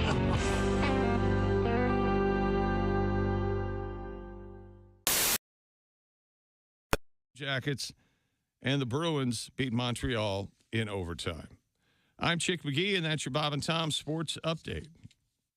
Ladies and gentlemen, Bob and Tom. Josh, on your wish list / bucket list, you have expressed interest in riding on a so-called penny farthing. Yeah. And we've had several people volunteer to bring one over here. Okay. Would you actually try it? Yes. Yeah. Is there a place you could practice it where you'd be tethered on some kind of a harness on? Yeah. He's going to run alongside? No, we have friends that can get a crane here. A crane. Bob and Tom in the morning and highlights all day long. The Bob and Tom Show, weekday mornings at 6 a.m. Eastern on Bob and Tom 24/7. Hi, this is comedian Sean Morey, and you're listening to Bob and Tom Radio.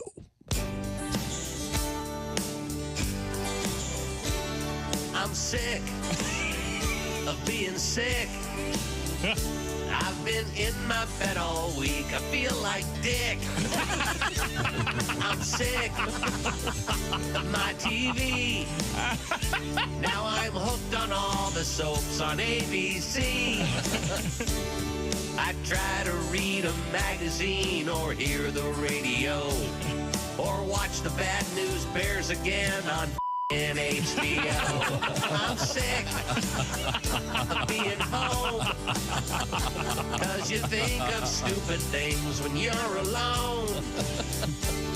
I'm sick of this old house, and today I might try on my wife's new blouse.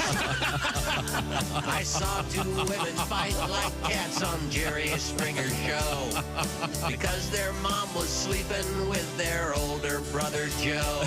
I'm sick of feeling bad, but at least my older brother's not my dad. I'm sick of these 4 walls, and my arms are tired of playing with my dog. I'm sick. Bravo. Thank you. This is Bob and Tom 24/7. John Joseph is our guest. Try to figure out the words. Nobody. Dylan. Do you know the words to Dylan songs? Not one of them. Here's every song ever written by Bob Dylan. All right.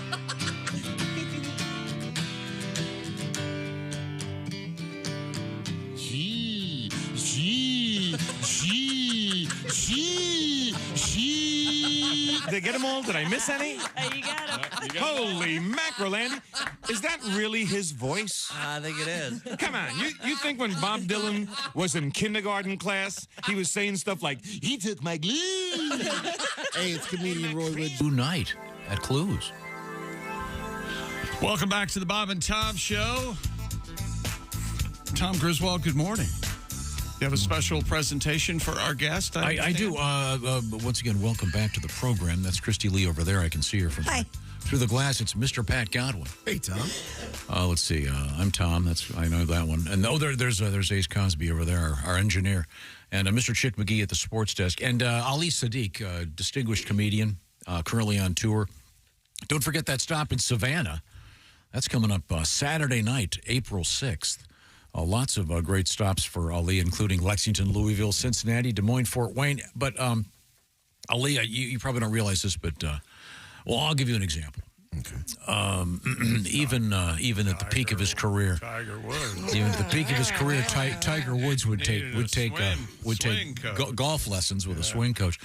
And as you would, I would consider you certainly an accomplished comedian. Certainly, man. Absolutely. But it's time for you to learn. Need a lesson To learn a little something about the world of comedy. Without any further ado. This has never been more embarrassing. Joke of the day. I'm excited. St. Patty's Day coming up on Sunday. Oh, yeah. Every year I say the same thing. May you live as long as you want, not want as long as you live. That's an Irish toast. Yes. Milk, bread, egg, cinnamon, French toast. That was Ace Cosby's joke of the day. That wasn't a joke. That was funny. It was funny. He said Irish it was funny. toast, See, French toast. Ali is a chef. He should appreciate that. He doesn't. In 2 ways. But he should appreciate that. Well, he's missing out, is what I understand. I understand he's missing out. You can understand my concern. Maybe Tom can teach dove into this. Ali how to make fried bologna. Oh, there you go. Do you ever fry up bologna? Why would you? Have I ever had fried bologna? Yeah. I had to do it. Yes, I had fried bologna. With the red string on the side. Oh, yeah. Now, when you make it, you ever notice how if you have a big slice of round bologna and you fry it, it domes up in the middle? Yeah, it's thin slice though. You know how to fix that? Oh, there we go.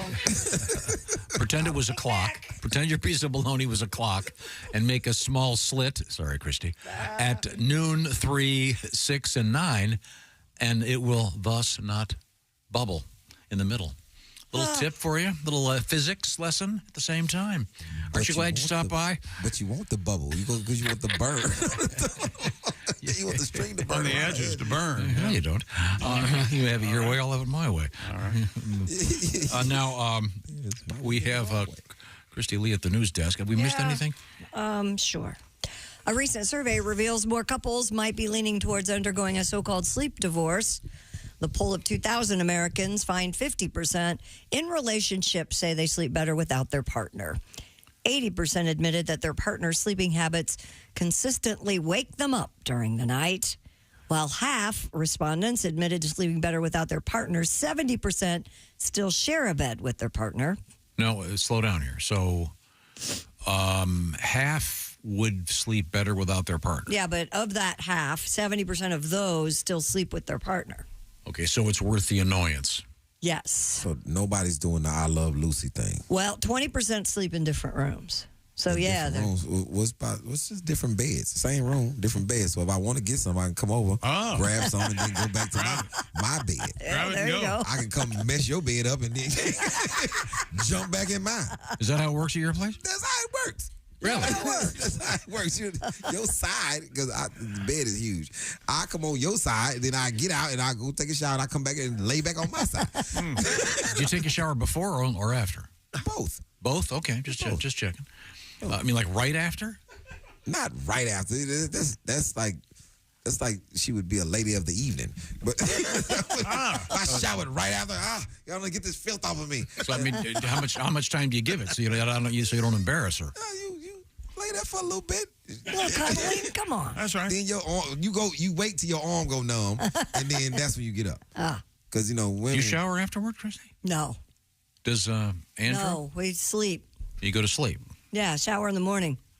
Okay, all right. I think most people would do it that way. Yeah. No, see, that's because most people don't have small children in their house that's going to come get into bed with them at some point. Well, there's that. Yeah, I've never had that problem. Yeah, that's No. okay. I'm talking Fair about you point. hear a door. Yeah, that's right. Now, do you lock that door during the horizontal activity? Listen, these children, I can lock the door, I can bolt the door. These children know how to get it. I've watched my small one put a hanger in the door and turn it. Like, nice. She's not having it. Now, now, let me ask you this. I asked you what that lady that lives in your house calls you, and she calls you Ali or Mr. Saddiq. Did the kids call you Dad, Daddy, Papa? Depends on the child. Depends on the child. He has a spectrum of children. Yeah, so, hey, listen, I do too. I know what you're talking about. You got what's up, Pops? That's 30. He's 30. What's up, Pops? Then you have Jaden. She always gives the proper greeting. Then Dad or Pop? No, she just say Salam Alaikum first. That's the first thing she say okay. first. So she's gonna get a proper greeting. Then you have the 13-year-old who's gonna sound like a dad, and that's Dad. Then Hanan is Daddy. It's always a song. Then Chunka is like this. just stares at you. She just stares. Okay. She just stares. And then the small one is I don't know what she calls me. It's just I don't think she calls me anything. It's just, hey, just happy to see me. Then, Now, Christy, do your girls call you Mom or Christy? They call me Mom. Okay. Yeah. My sister's daughters call her Jan. Yeah, I know. They've That's never called her Mom. Which weird, is weird, kind of. No offense, All my Jan. kids call me Dad. Two call me Daddy, the youngest, and then one calls me Pop. Willie calls me Pops all the time. Pops, yeah. Nobody calls you Butch? Nope. I call my sister father. does. Oh. I call my father by his first name. Really? By his first name. Oh. Yeah. You called your dad? Mm-hmm. By his first name. What was his first name? Lindbergh. What? Lindbergh. Lindbergh? Yeah, Lindbergh. Like the cheese? Yeah. Like Limburger? Yeah, Lindbergh. Was his full? Am I not pronouncing it right or something? I said it for 50 years. Lindbergh. It's not a word or for a name that he's familiar Is of. it Thus, Lind, it's like throwing. Lindbergh? Lindbergh? Lindbergh. Oh. That's a beautiful name. I've never heard anyone called that except Lindbergh. Charles Joseph. Lindbergh. Charles Lindbergh, That's yeah. his last name. Lindbergh Joseph. Yeah. Lindbergh Joseph. That is nice. That is a very nice name. No one called him Lynn? They called him Lenny. They called him LJ. But yeah, most of the Were you ever tempted to name one of your kids? Not ever. Not even close? Not close. Okay. Not even close. I'm glad I didn't name it. I didn't name my kids what he wanted to name me. He wanted to name me Guy. Guy. Yeah, just Guy. Just like I'm just random guy. Like random guy. Like he probably would put random after it too. Guy Lombardo. Guy Ritchie. Guy Fieri. Yeah. There you go. Yeah. I'm a fan. Okay, we're coming right back. This is the Bob and Tom Show. Thanks for listening to the Bob and Tom Show this morning. Catch any part of the show you missed later today on our YouTube channel.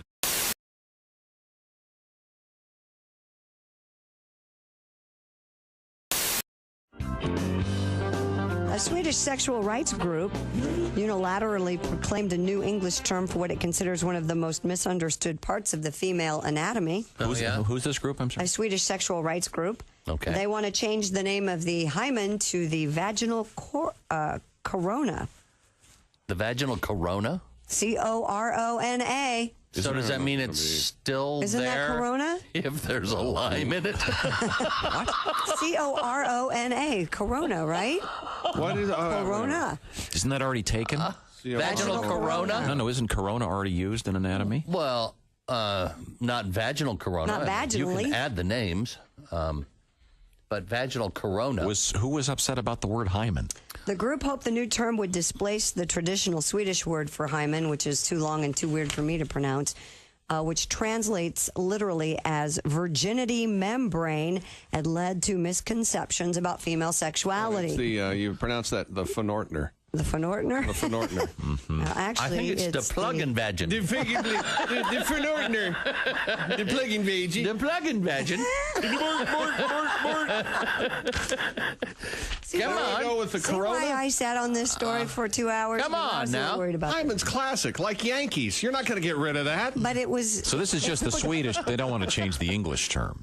They just want to go. No, it's just for the Swedish language. So I yes, see. the Swedish are changing. Because of the guilt associated with. So it would be as it if breaks before you actually have sex. So yeah, in case you. What's the loose translation? Corona has burst. Yeah.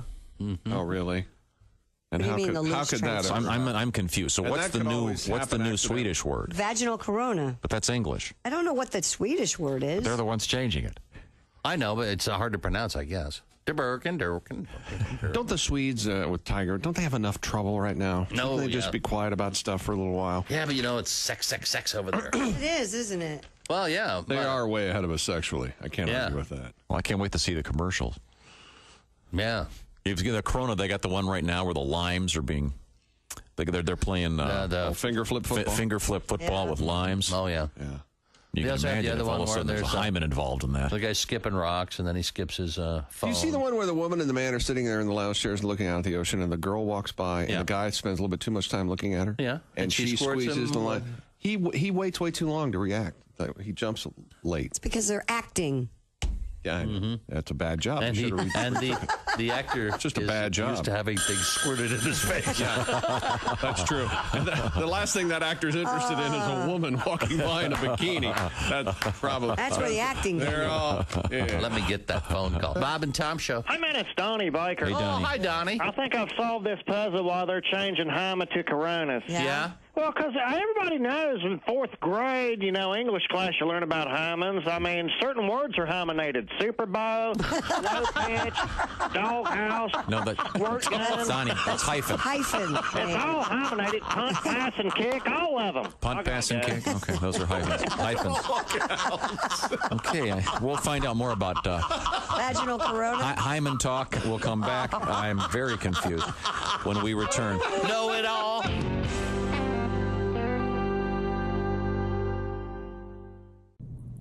Hey, YouTube friends, it's me, Josh Arnold, and some of you have been asking about how to get a copy of my vinyl album, Half Fat. Well, I'm going to put it up, well, it's actually up there now. It's on my website.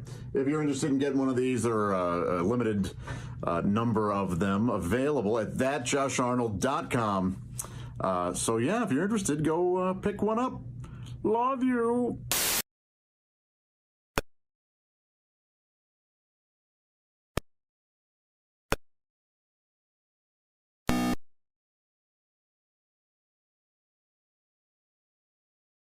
Just takes off for 3 or 4 weeks to save the world or find some Inca staff in Peru or something, like he walks into the first day. All right, class, my name is Dr. Indiana Jones. I'll be your professor for Archaeology 101. His dad busts in the door. Junior, Dad, I'm teaching class here. Junior, there's no time. Rommel Zombie's about to uncover the sword of destiny in a Vandalic horde in Tunisia. Look, I can't just go chasing after some sword all the time. It's not just any sword, Junior. It's Balmung. Balmung. The legendary sword of Siegfried, bestowed by his widow upon Theodoric the Ostrogoth before the slaughter of the Burgundians, and then lost for 1,000 years. Class is like, I don't know what he's talking about, but yeah, go find it. Go save the world. We'll be here when you get back. We'll be at the bar, or the speakeasy, or whatever they had back then. Perfect. Class is partying afterwards. Hey, man, what did I tell you every semester?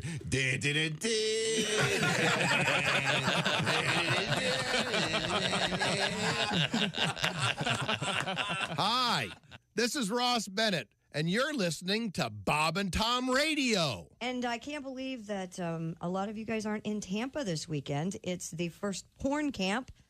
Porn camp? A weekend-long $4,000 a head seminar that'll cover everything from porn star pay scales to set design to proper web set design, Bob. I went to one of those porn camps. Oh, really? And China was there. China, the actress? The wrestler? The wrestler. Oh, the wrestler. You ever seen her naked? No, I think she used to be a man. Yeah, no, she looks like well, yeah, it's not to begin with, and she actually makes it worse. That area down there? A lot of scarring from the surgery? But just by itself, Bob, not Not for me. Okay. Not for me. I mean, it would be like chewing on a couple of pig lips. At last, someone's put a label on it. Hey, Christy. Christy. Wow. You're blaming me. The next time I ask you to read some news stories, I want you to look around the room. And pass over anything. that I has want to you to do go, with let's the see, porn what can. would be a topic that'd be safe in front of Stanhope China and looks Fox? like she has a thick turkey timer.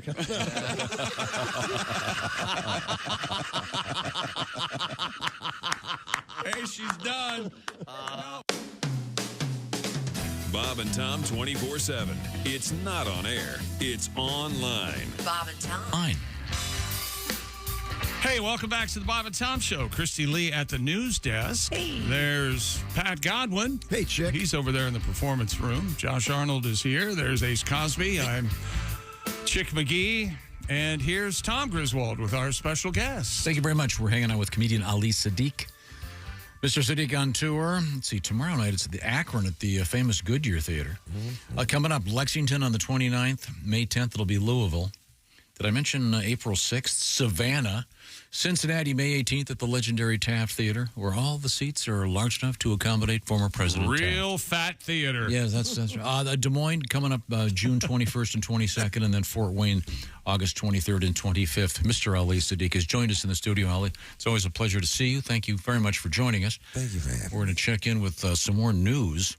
We have a special feature coming up in about 10 minutes, but right now it's Christy Lee over there. We weren't done with our sleep study. Oh, go ahead. 40% of those who sleep separately from their partner believe it's rejuvenated their relationship. 25% believe it has also improved their sex life with their partner. By sleeping in separate beds? Yes. Yeah. And that was your technique, Mr. Saddiq? No, it was the cheekiest underwear from Victoria's Secret that improved. There you go. Ah. There you go. Who's wearing it? She's wearing a little piece of meat hanging out on the side. Always good. I feel like I need to jump in here in the last legal entanglement I was involved in.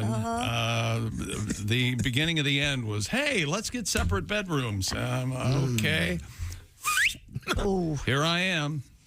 Trying not to walk out into traffic. Yeah, that's right. What of it, Tom? How's your day going? Our lives don't really add up in this world because we get up so early. No, I don't. I've been in a fine relationship where we slept all night together. I never slept better in my life. So you don't know what from whence you talk. No, I'm just saying. I think I know what you're saying. I'm saying we have a different situation we than have the to average sneak around person. in the morning. We can't turn on lights. We got to, No, I don't think so. I do. I disagree. I can't wake up the dogs in the morning, or my life is over. Well, that's why you don't have somewhere to put the dogs. It's not my fault. You have a Where do your barn dogs over sleep? there, and pardon me. Where do your dogs sleep? And if the answer is wherever they want, you're not doing a service No. to your dogs. They have their own little area, and they're very good. But Are I'm they- just saying. but they're away from yeah, your but the room? larger point is you don't want to wake them up. How do you not wake up a dog? Yeah, I creep around. It's amazing. I could be a second-story man. Even if you creep, how Reese is looking right at you creeping. Like My dogs this morning, they never moved, and I was right. I mean, they're on our bed, and they just like. No dogs in the Respondents who said they have young children or a pet admitted they would rather sleep with their child and or their pet than they would their partner. Well, that's just they're having an affair. Obviously, they don't like their partner. Obviously, that's a bigger problem. the only time a lady that lives in my house sleeps in them children's room or with them kids if she's mad at me. That is it. Other than that, I know what she's mad. They're like, oh, so there you Or just. maybe one's sick or something. Maybe If one's sick. Yeah. If Wait a they second. sick, then if they sick, She doesn't then kick you out of the bed? How can She my house? I don't know who runs your house, but I can tell I am a you. Neanderthal. That lady, not him. remember that the aforementioned lady that lives in my house? She runs the house. I am the last caveman. Do you understand me? Like, it doesn't move unless I say move. Once I'm there. Now, whatever's going on now that I'm not there, they're running amok. Do you understand? it's like the revolution that started, but then I get back, it's back intact. Oh, okay. I'm Muammar Gaddafi in my house. Well, Colonel, nice to see you. Really? I wonder if any of this is true. We're a little concerned. So the survey, there's a word in here that I thought was pretty funny that I was not familiar with, but I understand what it means. What? The most common reasons for sleep disruption. Yeah, we have a lot of those. Read the last one first. Starfishing across the bed. You know what that is? I figured it out. Starfishing means you're spreading out. Yeah, spread like eagles. a starfish. Yes. Yeah. Hogging up the whole bed. That's what my dog does. That's how sex happens. Is that how it happens? Yeah, as soon as your feet touch me, it's on. It's on. Like I can't wait. That's an for her invitation. to yarn. Dude. Yeah. And listen, I don't know. Meanwhile, she's over there sleeping, terrified. I can't make a move. I can't. I don't want to. I'm so tired. I know what this is gonna be. I'm going on the floor. And then she'll go, what's that? Okay. And it's on. It's on, Tom. I see. Yes. Well, we live different lives. What else bothers people? You mean if you touch Kelly's foot, she doesn't jump on you? We both have 8-year-olds. It's not that different. Yeah. I know. You ever build that wall? That's when you're mad. That wall of pillows. Mr. Gorbachev, tear down that wall. Oh, you had a wall? Oh no. Let's talk about the when you have to dig out of the rubbish. So do you know what rubbish is? When you come and you have on your full outfit, you did not change your clothes. You have on your full outfit, and you're wrapped up in a sheet and a blanket. And you're like, okay. She's mad. Right? Extremely mad. It's like, I don't want no part of your skin touching my skin. I'm not, and guess what? If it does touch me, I didn't take a bath before I went to bed. Now what you gonna do with that? And like, I don't know. COVID is back. Mask. Let's get it. Yep. I've never done that. Hey. Yeah, and then you slept in your clothes and then through the rubbish. Oh, you ain't never been mad. Wow. No, not like that. Oh, you've been mad. Oh, I've been mad. But Christy's been throw his furniture in the lawn, man. Yeah, I've been that mad. Oh, you should just sleep in your clothes. Throwing furniture on the lawn. That's work. You didn't go to sleep after all that throwing furniture. Yeah, I was relieved after all that. Oh man. Now, other Sleeping things in your clothes. Other things that supposedly cause sleep disruption: snoring. Well, yeah, that would make sense. Do you do that? Do you know? I snore. You do? You do? Yeah. Really? Yeah. How about this one? This is a contemporary one that wasn't around a few years back. Scrolling through your phone.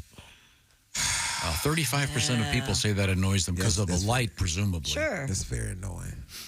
It's very annoying. Yeah. You ever get told to please turn the light down or? No. Well, I always go to. Well, no, I don't look. Well, that's not true. I always check the news before I go to bed, which is stupid, because then you're all riled up. But I always want to know what's going on. So when I come in bed next to your partner at 2:30 in the morning. Hey, I'm doing Wordle. Be quiet. No, God, no. Okay, maybe it's just me. You do Wordle in bed at 2:30 in the morning? Sometimes, if I'm bored. Can't sleep. If I'm bored. Other reasons for sleep disruption include getting up at night to use the bathroom. How many times you get up at night, Tom, to go to the bathroom? 2, 3. Wow. Couple. Yeah. 3 maybe, yeah. Wow. Do you make an effort to take as few steps as possible, kind of zombie the whole thing, or do you ever look at the clock, run a couple quick errands? Quick errands? I guess I'm the you only one. You just don't sleep, do you? I sleep in my own special way. He doesn't. He'll park in the parking lot of a Starbucks and fall asleep there in his car, but Yeah, we get email, text, all that. Tom's asleep at 75th and 3rd. Sound asleep. The 4 or 5 people tapped on us. We're starting to get concerned. We tried to wake him up. I've slept like that before. Really? Just pulling something. It's a quick nap. I just need a quick nap. I could fall asleep almost anywhere, anytime. that means you're very sleep deprived. You realize that, right? And when I used to drive places, I would pull in if I feel myself not being able to do it, I just pull into a truck stop and just lock my doors and go to sleep. But I don't get enough sleep. I know I don't get enough sleep at all. A lot of us I've don't. been doing a sleep test. I've been doing a sleep study test for the last 9 months. I haven't slept past 5 hours yet, and they need me to do 8, and I haven't slept past 5 hours. Wow. Whoa. Do you wear one of those CPAPs? what's that? CPAP machines? CPAP, it's on your finger, and you just go to sleep. Because they trying to measure how I breathe at night. Oh, I you have have sleep to go apnea. into a deeper sleep in order to get measured. But I 5 hours, that's it. I can't sleep past 5 hours. Get a lot done. Now, right now, I want to remind you that Mr. McGee this afternoon, he may sleep. He has the will to live. I have the Simply Safe, do-it-yourself, design-it-yourself home security system, experts and customers, and I can be counted among that number. Love Simply Safe, best home security system of 2024 from U.S. News and World Report, and best customer service in home security by Newsweek. Advanced technology protects every room, window, and door of your home. High-def cameras keep watch for suspicious activity inside and out, and professional monitoring for less than $1 a day. And it is easy to install the system yourself. You can do it yourself, or you can have the professionals at Simply Safe do it for you. And Simply Safe has a 60-day risk-free trial. If you don't love your system, return it for a full refund. Protect your home today. Bob and Tom Show listeners get a special 20% off any new Simply Safe system when you sign up for Fast Protect monitoring. Just visit simplysafetom.com. That's simplysafetom.com. There's no safe like Simply Safe. Coming up, a special visit from Dr. Tom Whiskey and Jeff Oskay, and news we failed to mention. This is the Bob and Tom Show. This is Bob and Tom 20.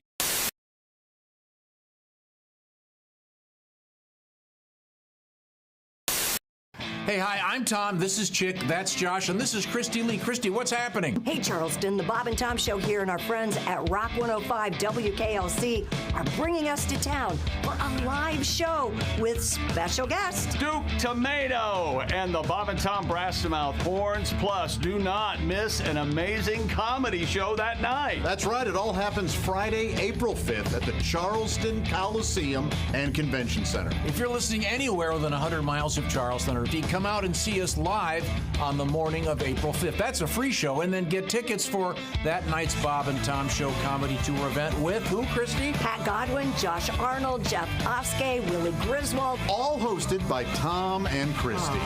Tickets on sale now, and they're going fast. Get your tickets at Ticketmaster.com or the Charleston Coliseum box office. See you there!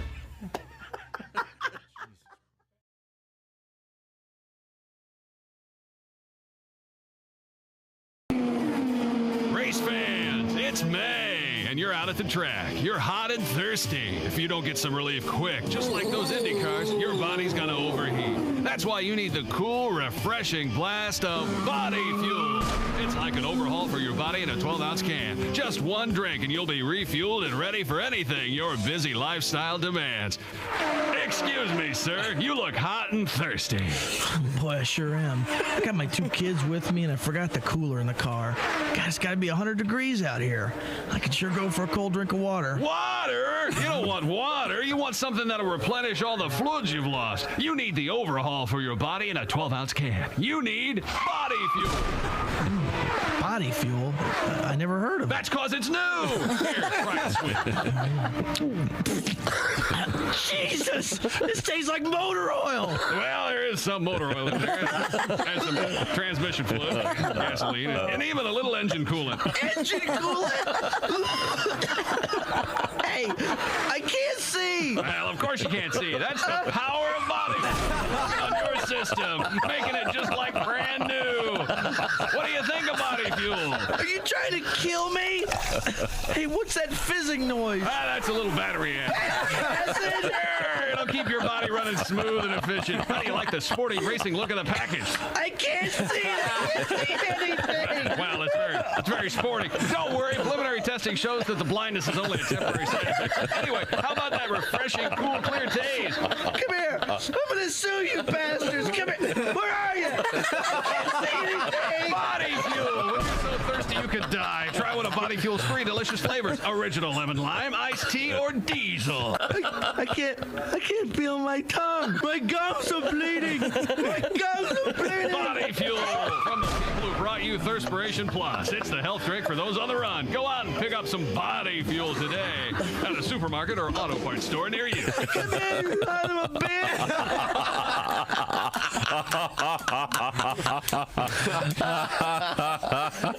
Hey, it's Josh Arnold with a food recommendation for you. Gardner's Wisconsin cheese, their famous oven-baked cheese. It arrives pre-baked. You just heat it and eat it, grill it, skillet, or air fry it. Check out their new oven-baked cheese flavor, jalapeno. Ooey, gooey, spicy cheese. It's sure to tickle your taste buds with real jalapeno flavor and heat. Perfect for game day parties or anytime. Excuse me, are you serious with this? I mean, why are you doing this? Me, the real me is right here. I could easily be doing this. We don't need you, man. Look, there's only room for one of us. That's Gardner's Wisconsin cheese, jalapeno flavored oven baked cheese. It's now available in Gardner's oven baked bundle package. So try all the great flavors. Receive free cold pack shipping and free cheese curds when you spend $59 or more at Gardner'sWisconsinCheese.com. Click the link below and tell them your pal Josh, me, the real Josh, from the Bob and Tom Show sent you.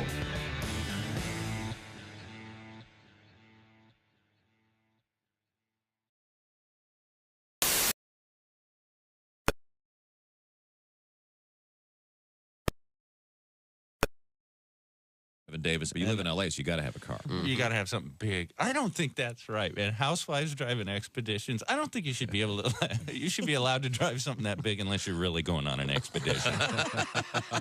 Like if you're picking up See's candy in a shower curtain, that's not an expedition. No, that's an errand. Yeah, you should have to take the Ford back in a second. I think they should have eye tests at the optometrist for like drivers. Like instead of reading letters off a card, they should have you cover one eye. It's like, is that a roof rack or a cop car? I got thrown out of J.C. Penney the other day. Really? Yeah, fondling up the mannequins. You believe that? And that ain't my fault. Have you seen the mannequins in there? And they taunt you, too. They got the little short skirt on, the arm up, kind of waving you over. You know what I mean? Shoot. I tell you what, if you ask me, the little whore was asking for it. Hey, this is Ron. Hey, welcome back to the Bob and Tom Show. Christy's here, and Pat Godwin, Ace Cosby. I'm Chick, and here's Tom, with our special guest, Ali Saddiq. He's here. Hanging out with comedian Ali Saddiq. Lots of stops for Ali coming up, including Akron, Savannah, Louisville, Lexington, Cincinnati, Des Moines, Fort Wayne, many other spots. And were you born and raised in Houston? Yes. Yeah? Okay. Yes. I say that. When you grew up, were you always a fan of the Houston teams? Never. Okay. Makes sense. Of course not. None of these things. You already mentioned Earl Campbell. Yeah, Earl. I was a fan of Earl. See, growing up, it's like I liked Earl. I didn't know nobody else on that team. Earl, Bobby White Shoes, but my team was the Giants. Love the Giants. You know, it's who was on TV when I grew up. Oh, yeah, there you go. First team I switched. I was a Lawrence Taylor, Giants fan, but first team ever fan of. They changed their name. They are known as the Commanders now. Oh, boy. That's right. Because I hated the Cowboys. Wait a minute. You've just made a lifelong friend. Oh, yeah, we were talking about that.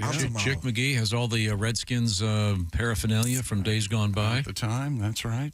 Who won y'all first ever Super Bowl? Huh? Who won your first ever Super Bowl? 17? Yeah. Did y'all win with Doug Williams, right? No. Joe Theismann won the first Super Bowl. I wasn't around. 22 was Doug Williams. Doug Williams. 35 points in one quarter. Yeah. Broke all the records. Yeah. They never really talk about him. No. When he talk about quarterbacks, I'm at Tampa. He lives in Tampa. Yeah. I'm at the Tampa Improv performing, and you got to get on the elevator to go down. Oh. I'm walking. I see this huge guy with a little Hawaiian shirt, and I turn. I said, "Yo, you are Doug Williams. Yep. I love you." Exactly. So far, exactly what I would have done. I got on the elevator, went down. They introduced me. I walked on the stage like, "Yo, enough about me. Doug Williams is upstairs." That's right. Let's go get him. Man, do you understand? I'm like, for 5 minutes. I just went through why they should love Doug Williams in Tampa. Yeah, and they didn't when he was in Tampa, but they learned. But Man, yeah, Doug Williams, man. Yeah, he's still with the team, more or Came less. from Grambling. Yeah. You know, yes. Amazing arm. Do you have any jerseys or anything from? No, I didn't get a jersey for me. He had on a Hawaiian shirt. No, but I mean, do you in your closet at home have a Doug Williams jersey? No, I do not. I have one jersey. I don't think it's a Hall of Fame jersey, but he's a good receiver. Well, I don't know if he's a great receiver. We won with him. Odell Beckham, I did punked. That guy. I did punked, right? Uh-huh. And so when I did punked, I punked Odell Beckham. I punked Megan Thee Stallion. I punked the baby, and somebody else I punked in doing that thing. But Odell Beckham, what'd you do to him? It was a thing where my son wanted to meet him, and then my son started crying when during the meeting. I came in. I'm like, yo, what's going on? But my son had revealed to him that he wasn't sick, because I got him to meet Odell Beckham because he was sick. And then my son told Odell, he's like, I'm not really sick. I just want to meet you. I'm not really sick. I just wanted to meet you, Tom. So I walk in and Odell like, you need to tell your father. And I'm like, tell me what? And he's like, no, Odell did something to me. Then I went off on Odell. Let me talk to you outside, Odell. And then I'm about to fight Odell. And he's sitting there like, hey, man, I just want to, like, nah, brother, you done made my son cry. And his friend was like, it was crazy. That's funny. It was intense. But the baby, when I punked the baby, that was going to get bad. No. Yeah, that was, that wasn't going like we thought it was gonna go. And I'm not the person for things to go awry like that, because then my actual who I am clicks in. Like, yo, what y'all talking about now? So, what's up? What's up? I'm supposed to be a doctor. But I'm getting tight. I'm like, hey, bring something else in my office. Bring something else. I dare you. Wow. We are speaking with Ali Saddiq, and through the glass, I can't help but notice Mr. Pat Godwin. Yes, sir. And on the big screen, I can't help but notice Mr. Jeff Oskay. That's right. Jeff, I don't know if you've met Ali, but let's meet right now and you explain what you're doing here. Hi, Mr. Ali. Hey, how you doing? I'm a big fan. Me and my son, we just watched your special from prison. It was great. Oh, you went back to bigger than these bars? Yes, it was great. So you didn't want none of the current stuff? No. I thought it was great. I'm sorry that I've offended you. It is great, but I got new stuff. I think we should. This is radio. I realize this, but we can't get away from the fact that your beard exactly matches your shirt that you're wearing. It's amazing. Looks cool. Yeah, it looks really wild. It looks like you're this floating face. I have so much envy of your beard. It's just full. He can do that in like a week and a half. This has been 3 months. Yeah. It's been 3 months. This is 7 years on my face. And remember, one side looks like a like the Fiji. You see them detached islands over there? Them detached islands. This is my beard. And Ali has to draw in part of the mustache. That's true. He don't like to talk about it. Baby, give me your highlighter. I got to get this thing serious. Now, Mr. Oskay does a special performance for us. Do you want to explain what it is? Yeah, normally, I didn't know Saddiq was going to be here. So normally we give you a lot of the news, and we fail to give you some stuff. But this week, the news sucked. And Reno didn't do his country fried take this week. So I'm instead going to do an Oscar-fied take of the week. Oh, really? But instead of talking about important current events, I'm going to talk about myself. Nice. Good. Right. So here's a little something I failed to mention about myself. All right. Here's Jeff Oskay with what you failed to mention. About himself. I grew up hard of hearing. I was born deaf in my left ear. People always ask me, why don't you have a hearing aid in that ear? Well, because I'm deaf. Not hard of hearing. If someone told you they were blind, you wouldn't ask if they had tried glasses. But I digress. Wow.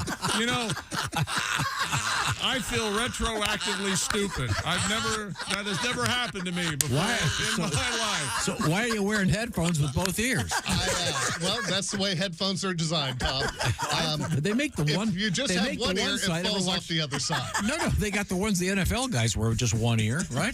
Well, apparently Unfortunately, we can't afford it in the budget, so we have 2 ears. Okay, sorry. Now, I can hear out of my right ear, but even then, in noisy situations, all I hear are muffled sounds. So when I talk to people, I like them to be straight in front of me so I can put their lip movements and their sounds together. Then hopefully I can understand what is being said, though it fails a lot. And because of that, I'm afraid a lot of people I interact with think I'm dumb. Often I misunderstand what people are saying to me. Sometimes I answer questions people didn't even answer. Like, am I wired? No, I'm just excited for the weekend. Oh, wait, you said I'm fired. Early weekend. Another thing, and I'm not sure if it's my bad hearing or stupidity or a combination of both, but I get words wrong, like a lot. Like, Tom, I always pronounce the side dish as cold slaw. Because it's a slaw that's served cold. Acceptable. Then a few years back, my best friend informed me that it is coleslaw, C-O-L-E, not C-O-L-D, like I'd been foolishly ordering at Popeyes for the last 30 years. Come to find out, cole is just some weird translation from the Dutch word from the town where coleslaw was first invented. Another word I've been pronouncing until my mid-30s, bonfire. B-O-N-F-I-R-E. Sure. My entire life, I always heard the word as bondfire. B-O-N-D-F-I-R-E. And it made sense to me because it's a fire people bond around. Oh, sure. Like, when was the last time you had a bonfire by yourself? Never. Never. You may have had a little campfire that you sit around by yourself. Yeah, that's but a true. raging bonfire? No. With a bonfire, there's always one or more dudes with you. That's how it got to be a bonfire in the first place. Because you're sitting around a campfire and one of your buddies is like, hey, man, throw another pellet on that son bitch. And your other buddy's like, hey, I got some used motor oil in the back of my truck. Let's get this thing going. Yeah. Unfortunately, I learned it was bonfire and not bondfire in the middle of breaking it off with some chick over text, which is a horrible time to find out, and an even worse way to break up with someone. What happened was I'd taken her to this nice museum opening, then we went to a jazz club. Throughout the night, as most of the women I date do, she proceeded to get very hammered. And she got a bit too loud, too obnoxious, and overtly racist for my taste. Listen, I'm the obnoxious one in the relationship. There can't be two of us. So the next night, I'm texting her, and I told her I wasn't happy with how the night went. And I text her, you were behaving like we were at a bonfire with your friends.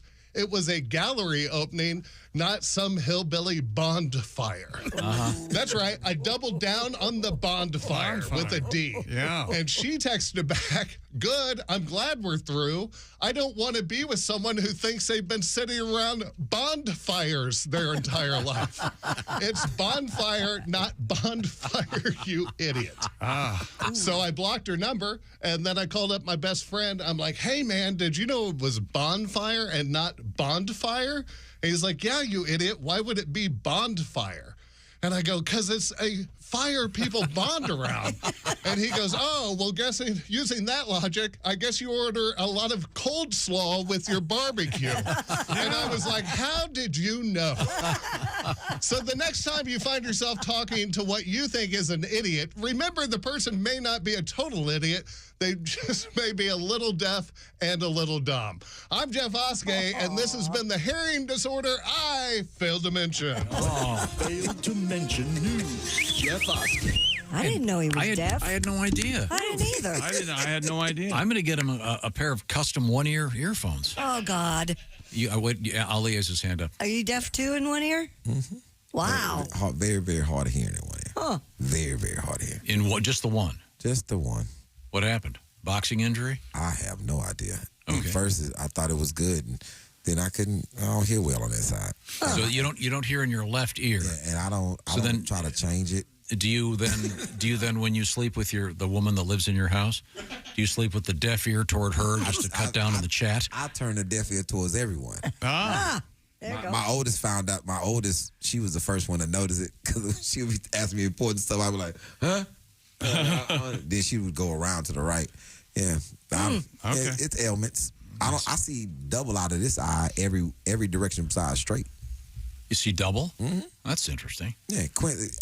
In Domino Effect 1, I told a story about this guy named Quincy that hit me in my eye when I was 15 and flipped my eyeball over. Oh. And it broke like 5 bones in my face. Oh, my gosh. So my optic nerve is actually still pinched between 2 bones. So if you look at my face, you'll see where they open my eye up at the bottom and then the side and brought my eye back down.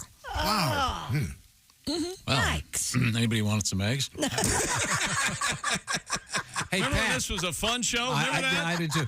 Now, Patty G is. Have you met Mr. Saddiq?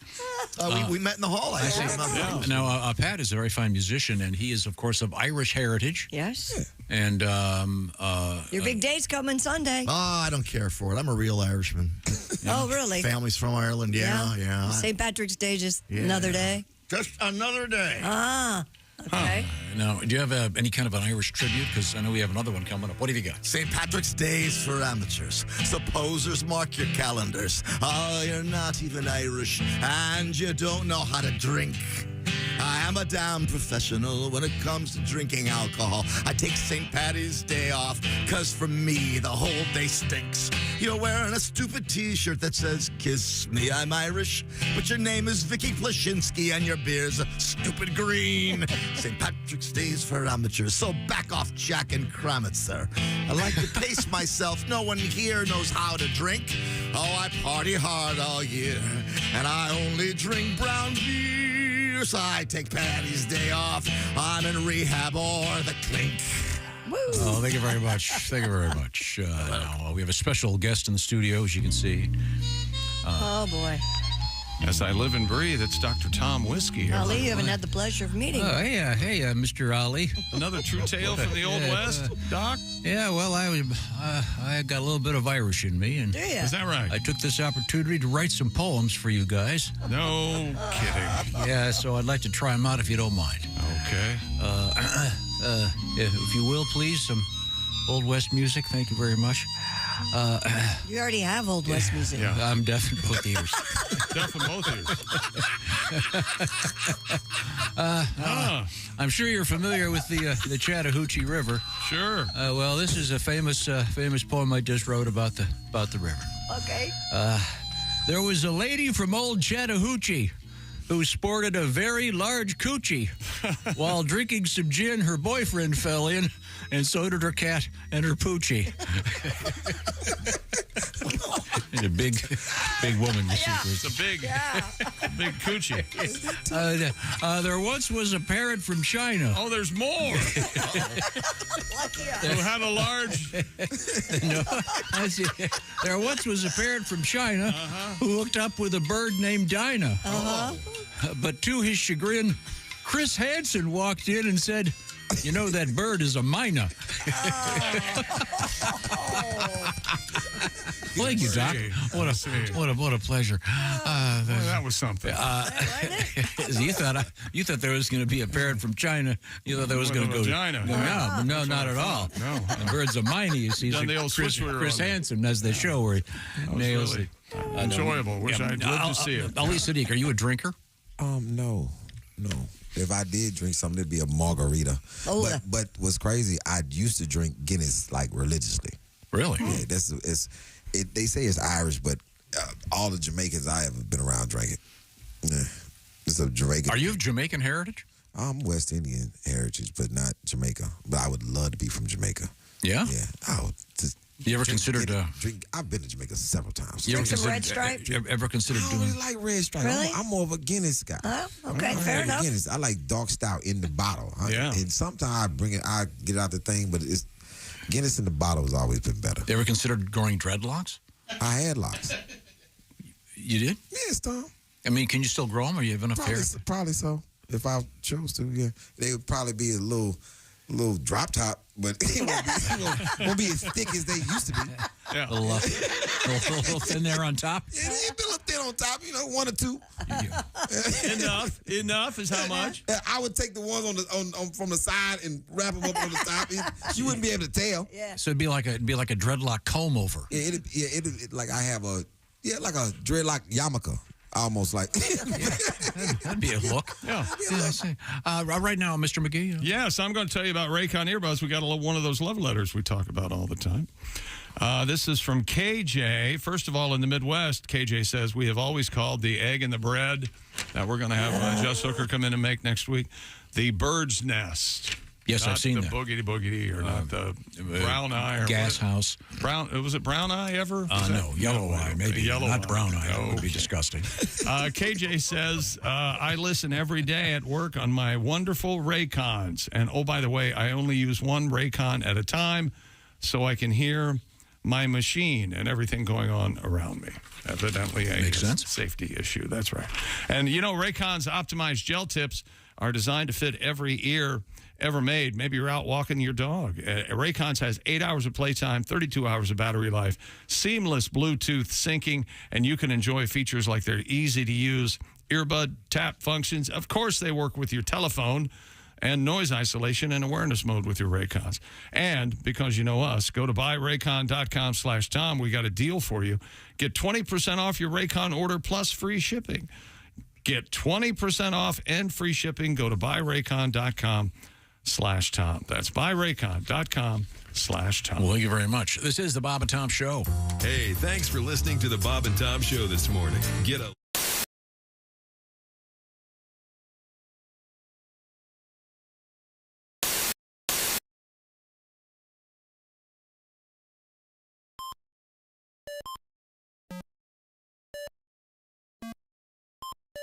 Hey, did you enjoy those videos played in that break? Check out the Bob and Tom YouTube playlist for more great stuff.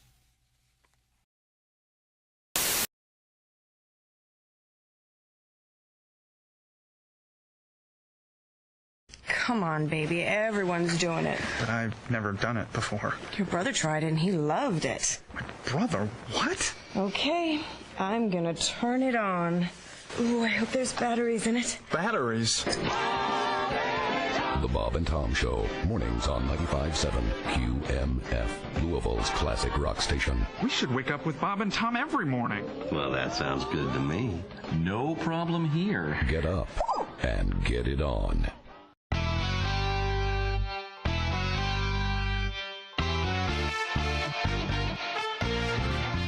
King Shark. When Charles was a young prince, he never thought he'd be king. Finally ruling England at the age of 73. King Chuck. The Queen was his mama. Lucky Chuck. She used the Oxford comma. Born in the royal palace, hands never callous. King Chuck. Now that his mama's gone, I hope he doesn't fail. What exactly did he do as the fancy Prince of Wales? King Chuck. His teeth and ears look big and funny. Bucky Chuck. Will they fit on stamps and money? Born in the royal palace, hands never callous. King Chuck. Chuck, Chuck. The Queen, she had her corgis. Chuck, Chuck. Prince Andrew had his orgies. Chuck, Chuck. He's wild, that brother Andy. King Chuck, Chuck. On Epstein Island, dude got randy. Prince Harry moved from good out to Hollywood. King Chuck.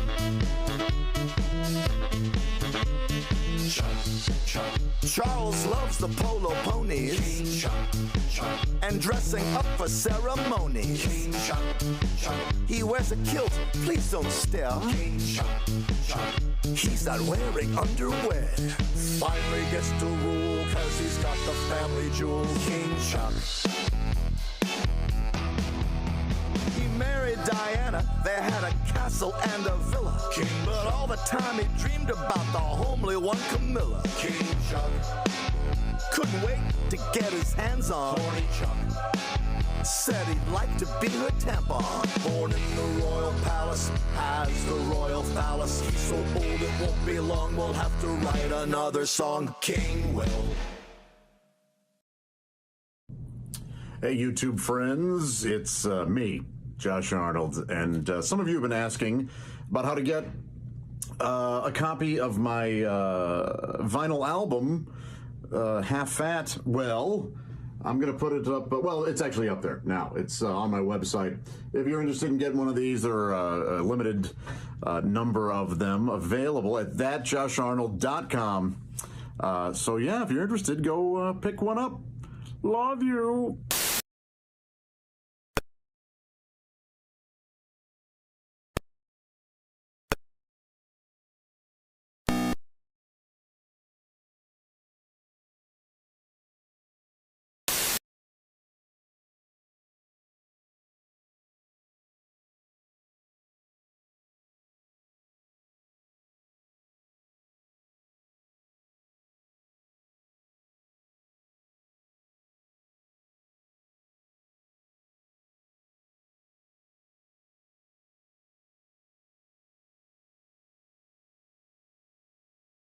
Runners from 5 teams were injured at the initial time trials of the 100-meter razor hurdles.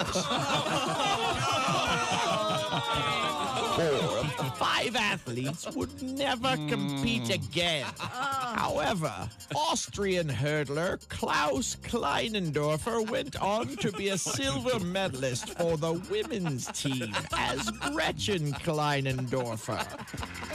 Thank you very much for this. Thank you for this medal. This has been another Bob and Tom Olympic moment in history. Sound like Paul Hum at the end. Hey, don't say we didn't warn you. There's laughter ahead. You guys want to grab lunch? We can't go anymore. Holy That's cow. a good day's work, everybody. This is Bob and Tom Radio. Bob and Tom Show. Hi, I got a lame one. What's your name? Sir. Kevin from Kevin. Ohio. All right, Kevin. I was playing tag. I was doing recess duty for my son in first grade. We were playing tag with all these first graders. Yeah. Oh, first graders, first of all, can kick your ass. Yeah. Okay. Amen. Uh-huh. I went to run, and I didn't see the parallel bar, and I knocked myself. Wait, no. What happened now? I hit my forehead on the bar and woke up on my back with about 24 first graders standing over top of me, just staring at me. Oh, Kevin. Wow. Was it over blacktop? No, it was in Stones. Man, you're Stones, lucky.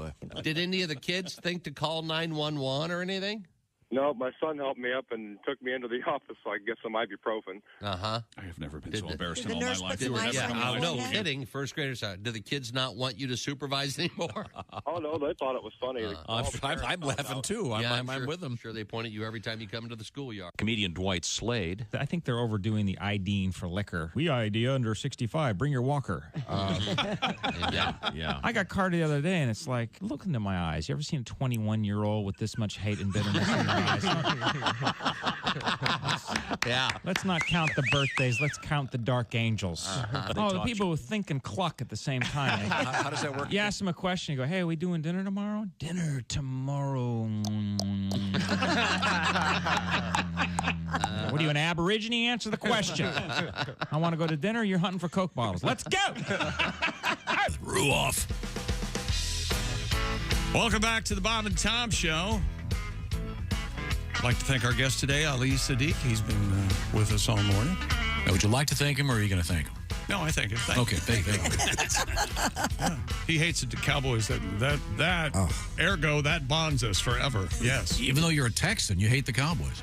You'll have a lot of that. Yeah, you'll have that. We 2 different places. Dallas is Dallas. Houston is Houston. Oh yeah. We don't share nothing. Oh really? Okay. Nothing. Okay. I've never been to a state where one city is so. Is that right? What I want to say? Yeah, like Dallas is, and Houston, and then there's Austin, which is not like either one, and it's nuts. San Texas, Antonio. it's a bigger state, Texas. Very big. But it's a country and a state of mind. There's no statewide loyalty. No, it's city loyalty. Dallas Cowboys ride with Dallas.